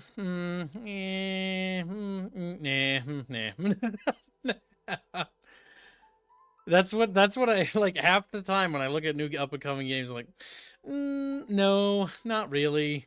Like 9 times out of 10, I saw this one RPG today that came out recently, and I looked at it and I'm like, no, it kind of looks jank. No thanks. Just nope. I'm looking for games that have some sort of spark to them, and that's very rare to find. Yeah, that caring of putting out a product that will get people excited, it's less and less, and I do have a theory of to that.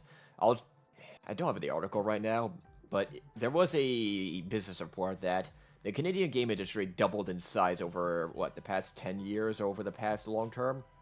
My response to that is, and they're putting out a lot of it was the artificial subsidization by the Canadian government, and my response is, they're not putting out product I like. I'm seeing all these game studios open up, and I'm just not seeing the care. I'm seeing a lot of people get into the industry that maybe not have the talent nor the passion, the drive to really push things forward that we've seen. You can still find it, but those people are being drowned out in the sea of AI-generated slop or rinse and repeat game formula mechanics that just have not pushing anything, very little innovation, recycling the same things. And it's just giving me a lot of apathy and just not caring, at least in the AAA sphere, as whenever I see Call of Duty, I used to love some of the Call of Duties, Modern Warfare 1 and 2, some of the older CODs. Now I just don't care. The only shooter I've even care about playing these days right now is Battlefield 6, and that's only because there's very little competition in the market right now. It used to be Helldivers 2, but I'm not exactly eager to play Helldivers 2 until they sort their business out. And this, to steer back to Call of Duty, it's just making me glad I stopped paying attention to AAA games. Like, if they're not going to run your business well and staff it full of people that are not going to care about selling me a proper product that I want to be entertained from, it's like, yeah, good luck suffering. Sorry. Should COD just have to downsize or something happen, or whatever Microsoft does with it? I'm just gonna have either mostly apathy or point and laugh at how stupid Microsoft is, as it makes you wonder what goes through these people's heads. That's one thing that makes me wonder the most. What's going through your head that you lose all this money, and yes, chat, yeah, don't be poor, just consume. Yeah. And as I said this on previous streams and podcasts, higher price does not mean more revenue. It does not mean more profits. It does not mean more return on investment. That is not how economics works. Yeah. Honestly, I'm not a doomer on all this, because there's still games I'm looking forward to. It's like, Oh yeah, no, there's tons of we have new stuff coming. It's just a lot of the big titans that were from the previous generation are no longer the titans we remember. Yeah, and I've moved on from a lot of them. Total War, I've mostly moved on for. I'm playing Europa a lot now. Yep. The artifactors You're one are of really those fun. people that yeah. So a big thing is that a lot of Total War players, because there's no real game that does what Total War does, the closest thing you have in strategy is like grand strategy. And so what a lot of people actually ended up doing is Paradox has basically been gobbling up a huge chunk of the Total War's old like hardcore fans and has been doing that Yes. for the last decade pretty much. Just And gaining more and more of them. What's interesting is it doesn't mean Paradox business model is the most pro customer friendly. It's just better. Creative Assembly is just It's yeah, just- it is better. It's just that much better than Creative Assembly in relative terms. Creative Assembly has messed up that bad. Absolutely. But yeah, this is just one of those face palming things where you just go, I can't think of a reason why they're thinking this. Now this one, Ubisoft laid off 1,500 people in a year. Now, before you say anything, Fuzzy, I've got something funny to tell you about this. Because I saw some post. In a year, and plans to tighten its belt even more. This will be helped by AI, which is already ubiquitous in the company, and a big deal with Tencent. So, you want to know something funny that happened with Ubisoft recently? Ubisoft is reminded me. Ubisoft has basically been saying stuff like, "Oh yeah, Assassin's Creed Shadows did very well. It did very well." Like it's like, what? What are you talking about? No. What are you No. talking about? It did very well, and like other media outlets, like, yes, it did well. It did well. Oh yeah, that Assassin's Creed Shadows game really did well, and it's like, dude, Look at all that's these so players. cope. The cope is so fucking real. It's not even fucking funny. Now, there is one important thing from this. Vantage Studios, a new subsidiary where they're dumping all of their big IPs into. That's going to be co-owned by Tencent, or minority stake in technical terms. And To answer Mythic real quickly, how many people do they have to lay off 1,500? I've worked with a few Ubisoft people before. Pretty chill. But they're like, artists and stuff like that. So Ubisoft isn't... How do I put this? Ubisoft originates from France, right? But it has a huge Montreal studio. It's got a huge India studio. It's got studios in Germany. It's got a studio in France. It is massive. It's a conglomerate of various little studios. Remember, Ubisoft doesn't just put out one game. They usually put out like several games. They're like EA in that regard. It's like the French is EA, if that makes sense. Go ahead. yeah, they're France's big mega publisher. Recent staff numbers reportedly stand at 17,000, but they used to be a lot bigger. I think their height might have been 20,000 or around that number. But that was in 2022, and now it's just going down and down and down as Ubisoft's operational problems and just lack of pulling in money. Well, that's just what happens. They are going to cut, even though it's the C-suites that are at fault. Now, as to AI. Now, as to the AI debate, right now people are doing the whole trial and error part, where now that these tools are getting into the development pipeline, I'm not saying market, pipeline is more accurate term. People are trying to sort out what works, what doesn't work. Obviously, Call of Duty is an example of what it doesn't work, and you have Arc Raiders that uses it a lot more effectively. In Ubisoft's case, they're not going to use it right. They have no idea how to use this tech right. And that's purely based off the fact that they have been completely unreceptive to market reactions and paying customers' reactions for a long time. And you're seeing this even slip into Anno. The new Anno game, people have pointed out that a lot of the loading screens, a lot of that artwork was AI generated, and they're noticing a lot of these similar problems where an enemy is off, you see an arm floating randomly in the background. A lot of these big AAA companies think it's replacement, are treating it as replacement instead of what, say, Arc Raiders does as assistant. And it's not gonna help. Because there are certain AI tools that are useful, right? So as an experiment for today, I used AI on today's stream. However, how did I use AI? Guess, Fuzzy. You used it to research for articles? Yeah, pretty much. And then I did my manual research. My manual research was about as effective, and it was really no difference. Because again, the problem with the AI is that it didn't really know the subjects I was interested in. So I ended up just sticking with my own. The only articles I really got from that was like 2 articles. But yeah, I just used it for a search assistant. That's it. And like, I could see like the validity of search assistant because it runs with modern algorithms and stuff like that and news articles as a replacement for like Google. But even then, it was one of those things where it was like, I ended up not using it, and most of the articles, except for like 2 that were discovered, or like 3 was it, like were found with like an AI search assistant. Because I wanted to mention that in today's stream, because I was gonna say like, okay, we're gonna take an experiment and see what happens, but it didn't really help. I was kind of still better just doing my own research. I ended up finding the articles I was looking for. Yeah, it depends on the models you use. Even OpenAI, for example, is actually not that good when doing research. First of all, it doesn't give you the source links, and 2, Yep. the models don't perform as good as people think it does. Oh yeah. I use a different one. Not only does it not give you the source links, I had to go and research each article for each subject to confirm that it was the right day. That good. Yeah, I use Okay, so I Perplexity. tested the Google AI one because I was like, okay, maybe it'll like Gemini. be like quick or whatever, and then it's like, no, it wasn't. I had to basically retype the articles that suggest like, oh, this happened, but then I had to retype that, search it, then go find it, actually get the source. So yeah, the problem is I think what it actually ended up doing is it just took longer to do than just doing it manually. Yeah, you're seeing a...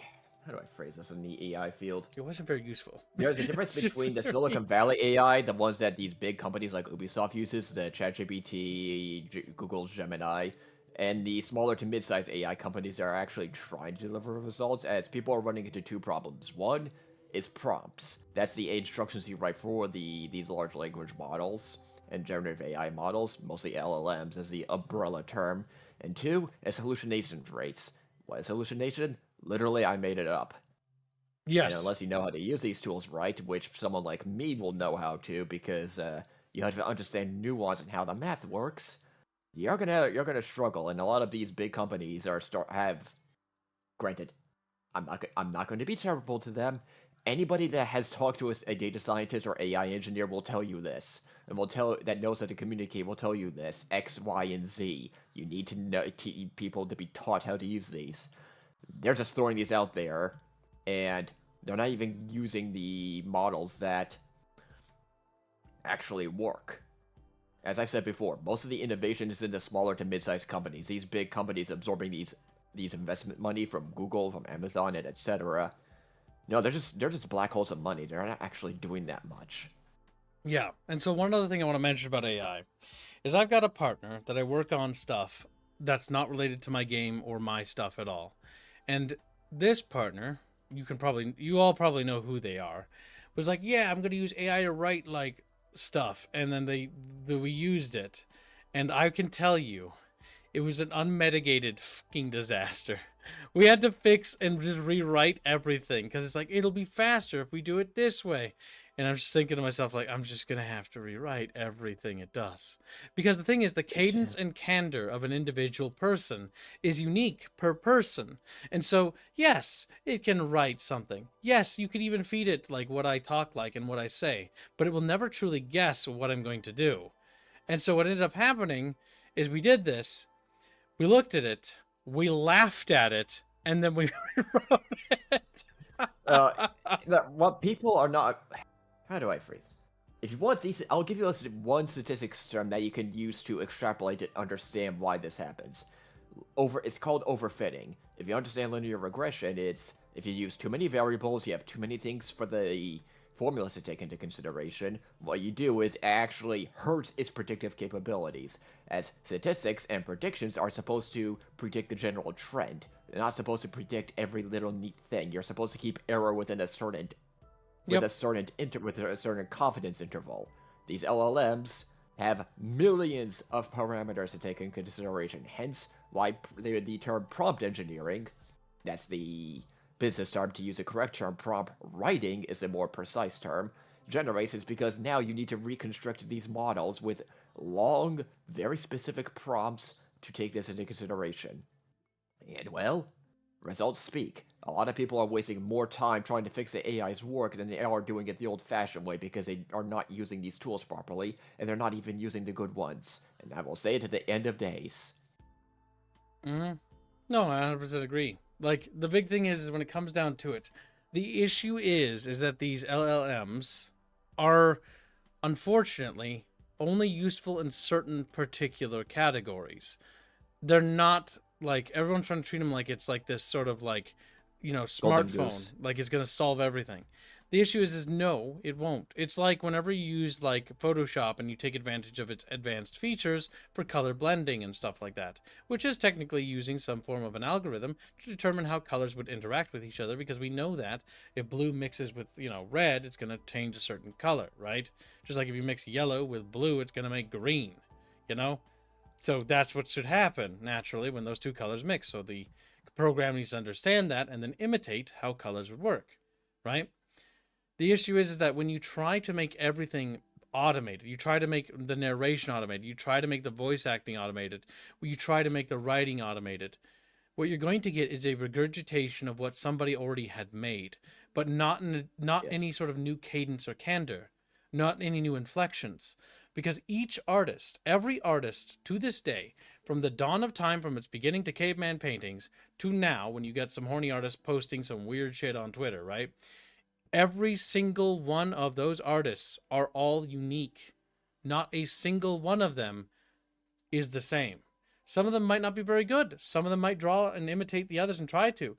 But every stroke of every brush is unique per person, because what makes that stroke unique is the experiences and things that you did in your life to reach that point in which you applied that brush to that page, right?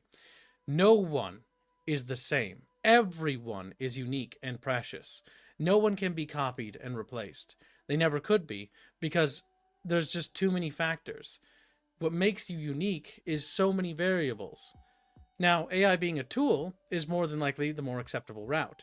The issue is that, like Fuzzy said, these corporations don't want a tool. They want a replacement. It's not a tool for the toolkit for the artists. Yeah. It's the replacement for the artists. And that's Yeah. the fundamental issue here. Yeah, usually how this whole data science and AI field started out was in the business world. They will go to someone like me, they will tell me the business need, and we will ask, okay, how's this going to help you make a more informed decision? That's how this all started out, and to throw that into a creative field? No. Because one thing there's just so much to it, I'm trying to stop myself from ranting too much. There is. It's a complex and deep issue that's going to be part of our society going forward. This is a fireside stream. This would be more for a bunch cast, and anybody. It's frustrating to see these business people just get this so horribly wrong, and the knowledge is there, but they refuse to hire people like me that actually will just tell them what they need to hear instead of what they want to hear. They want replacement. Fuzzy wants a job. Oh, I'm not working for Ubisoft ever, if that's what you're thinking. A paycheck's Because a it will involve paycheck. me. They'll have to pay me a lot of zeros to put a foot up their ass on a regular Or it'll be basis. one big zero, all right. It's Ubisoft. They don't have any money. Yeah, they're CCP money now. Polly donates $5 and says, makes me think of the AI-generated Luke Skywalker from Mando's show. Lol. Also, Kib and Fuzzy missed my previous super chat. Same tags. Thank you for the nation. That's Fuzzy's fault. Yes, blame him. He donated $5 earlier, and thank you for the donation. Apologies for missing it. Says Dragon Ball is better than Dragon Ball Z. Lasaria, Sandwich, Cook Gibbs. I don't know what Dragon Ball is. I know what Dragon Ball and Dragon Ball Z is. I didn't know that there were two separate things, though. I thought that they were just the same thing. Dragon Ball is the series of when Goku was growing up, and Dragon Ball Z is, When if he's I an recall adult? correctly, it starts with the Super Saiyan invasion. When Goku is all grown up and married. I have... Okay, that actually does paint a picture. I was going to say, I have no idea what you're talking about, but, like, I have a brain, so I can put one and two together. It's basically, yeah, the later story. But yeah, Ubisoft. Well, that makes sense. They just give us. Because you know why? I know a little bit about Dragon Ball. I know that I've never seen the show, but I know that the original creator really enjoyed working on it initially, but then later, as the show progressed, so aka Dragon Ball Z, didn't enjoy working on it because he didn't like working on Goku's character. So that makes sense. It connects. That's like the only other thing I know. Somebody said that, and they were talking to each other, and I overheard it. I overheard it. So I'm paraphrasing it. It's fine. It's like, wow. Thank you for the nation. Ubisoft. Right. Let's see. Next article is Cities Skylines 2. City Skylines 2 studio leaves project. Paradox in... I'm on stream paused. Oh, whoops, I clicked away. City Skyline 2 Studios leaves project. Paradox instates new developer. Okay, so the studio just fucking dumped it. City Skylines developer Colossal Order has announced a mutual split with Paradox Interactive. Ongoing development of the troubled City Skylines 2 will be given to Paradox subsidiary Iceflake Studio. A similar situation occurred with Paradox with the Prison Architect 2 developers Double 11 in 2024. And let's not forget Hardsuit Labs. Oh my god, this is like repeating with everything that they have. Holy fuck. It's nuts. Paradox just has trouble managing things. Paradox, just stick to what you're doing. Like, you're good at grand strategy games, but anytime you try meddling with anything else, it's been a disaster. Like, it's been a disaster. All right, now let's take a look at... Hold on, I gotta see. Cities. It's not in a good state. And now the Colossal Order is dumping it. Somebody else is gonna have to take over. Yeah, if I remember right, City Skylines 2 had trouble from the very beginning. People have constantly complained. I've not heard good things. I've heard only bad things about Cities 2. Yeah, it's been a while since I looked up on what specifically, but I have never heard good things. And it was just trouble ever since. And whatever is going on behind the scenes, also, most probably Paradox meddling things and not knowing how to run a business outside of grand strategy. Well, another promising city builder and a promising city builder series is suffering because of it. Now, Prison Architect 2, I didn't know there was a second one. Yeah. You know what this means, though? EA, you hear me? Hey, now's your chance where you can revive SimCity. Paradox is faltering with City Skylines. Now's your chance to get back in the market, buddy. It's like, they don't have a developer studio with experience with that. That would be a disaster. But we can't sell digital sports cars in that. Madden and FIFA. The traffic simulation on this is kind of a cute concept. And a bit autistic. Yeah. But yeah, that's more business news on Paradox, and they do need to diversify. That's one thing for sure. That's just smart business practice. They need to get their leadership in order, get a CEO that's stable, get some leadership in these other genres that know what they're doing, get some producers and directors that know what they're doing, and just, like, I don't know why is this hard to understand. It shouldn't take a genius level. It doesn't take a genius IQ to know of, hey, does this person actually have experience managing a city management? Does this person have experience managing RPGs? You'd think it's not rocket science, but a lot of these business people they don't know what they don't know, and that's been so abundant in the industry for a long time. Ever since the 2010s ended, and all these new business people got into the series. Best comparison? A person that ran soap factories managing Blizzard. It's like, does it make sense? It's not the same kind of product. It's not the same kind of... Oh, a lot of people are buying a lot of this game. Just build more of it. It's just like a soap factory. If people want soap, you build more soap factories. Video games don't work like that. Video games aren't economics soap. And video game. Yeah. The big problem is that a lot of these corporations don't understand this, and corporations have been pushing the narrative that video games are not artistic medium or art. The reality is why video games were great to begin with is because they always were art. They were made by artists. They were made by creative things. Electronic Arts name was originally created that way for electronic artists. It's no longer been that, and it has not been that for ages, mind you. Even when it acquired Westwood, it stopped being that ages ago. EA used to put out a lot of good creative stuff, a lot of interesting games, a lot of games that push genres, and they put out fun games. How they handled Dead Space. Yeah. Red Alert 3, a lot of people hated it, but I'm not the most experienced in Red Alert. I had a lot of fun with it. Red Alert 3 wasn't necessarily hated. It was people were, like, agitated with EA at the time. And which, that I'd understand. People thought Red Alert 3 was too goofy.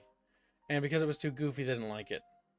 There were some other reasons too, but I actually liked Red Alert 3. I didn't like it when it came out because I also didn't like that it was too goofy.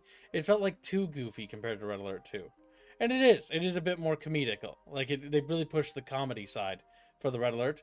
But the cheese and schlocky side actually became more charming with age. And the big thing is Red Alert 3 tried a lot of things.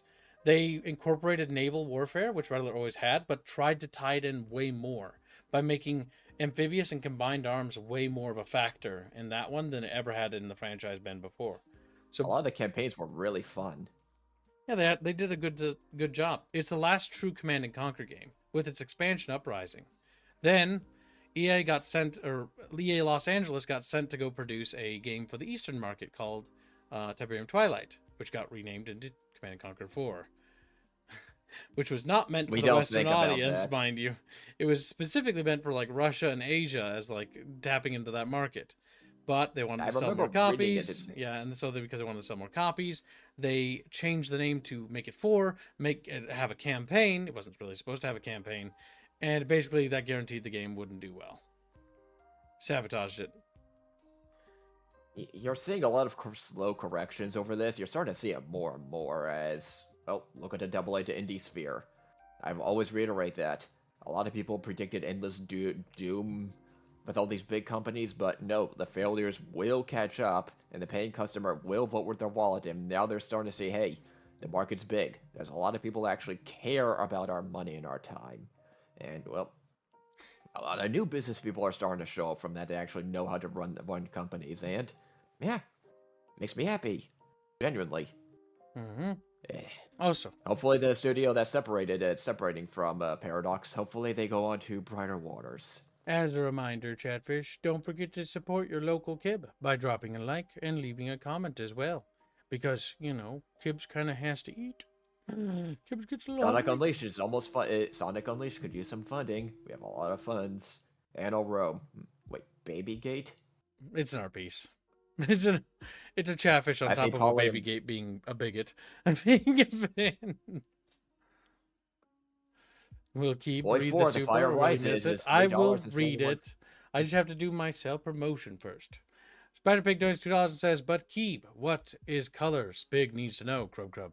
Well, you see, color is something I can't explain to you because you're colorblind. It's literally, imagine purple. He's like, I can't. It's like, well, there you go. Gray, then. Made. Pointing out reality. You don't know also, what color is. What? Hoi 4, the Fire Rises is $3.71 away. Will you be the one that funds it?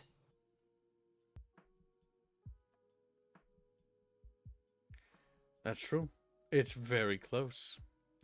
I think that was the final article for the stream, wasn't it? So I have to move on to the next topic. That was some of the stuff I found. So, our next topic is relatively short, but it is important to point out for Chatfishes, because Chatfishes need to say momos. So, as you should know, chat, discounts and events, Black Friday. The Black Friday sale is on for Steam now, as a reminder. And there are games slashed for nice, very juicy 60% off, 70% off, 50% offs. Very good time to pick up some games. Even a good time to pick up some actual games that came out relatively, recently. Last year and this year. Dead Space remake is really good. No, EA games aren't on sale because they're retarded. They're not participating in the sales, I don't think.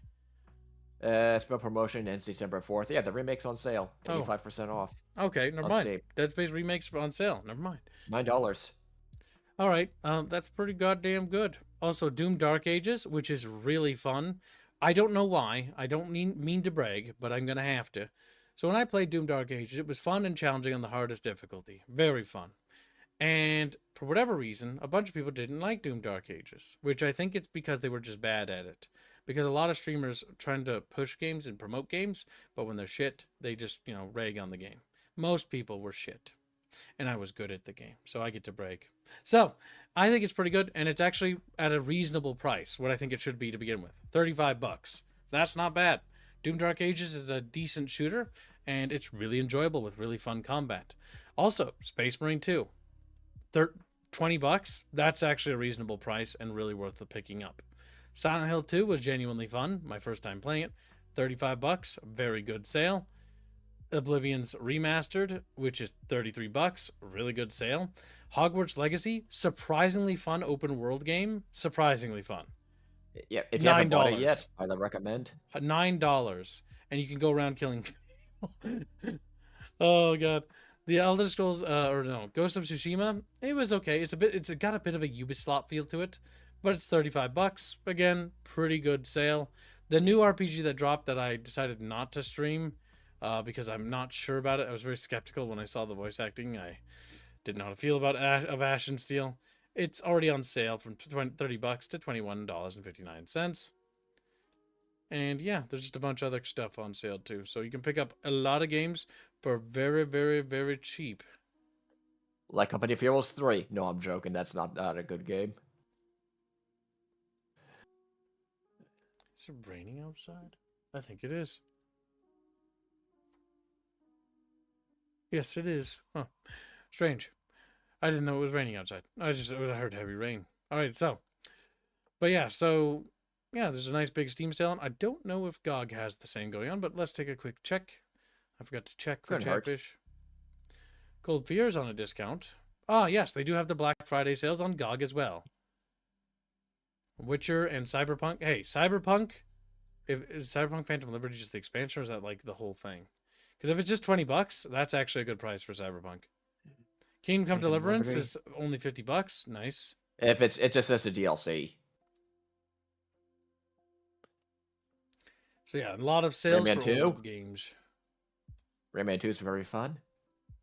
Yeah, there's a lot of old Vigima games for dirt cheap. That's $1.37. So yeah, if you're looking to pick up some Vigima games, now might be the time to jump on board, Chatfishes, and get some down. Now, I need to open something. Just to confirm real quickly.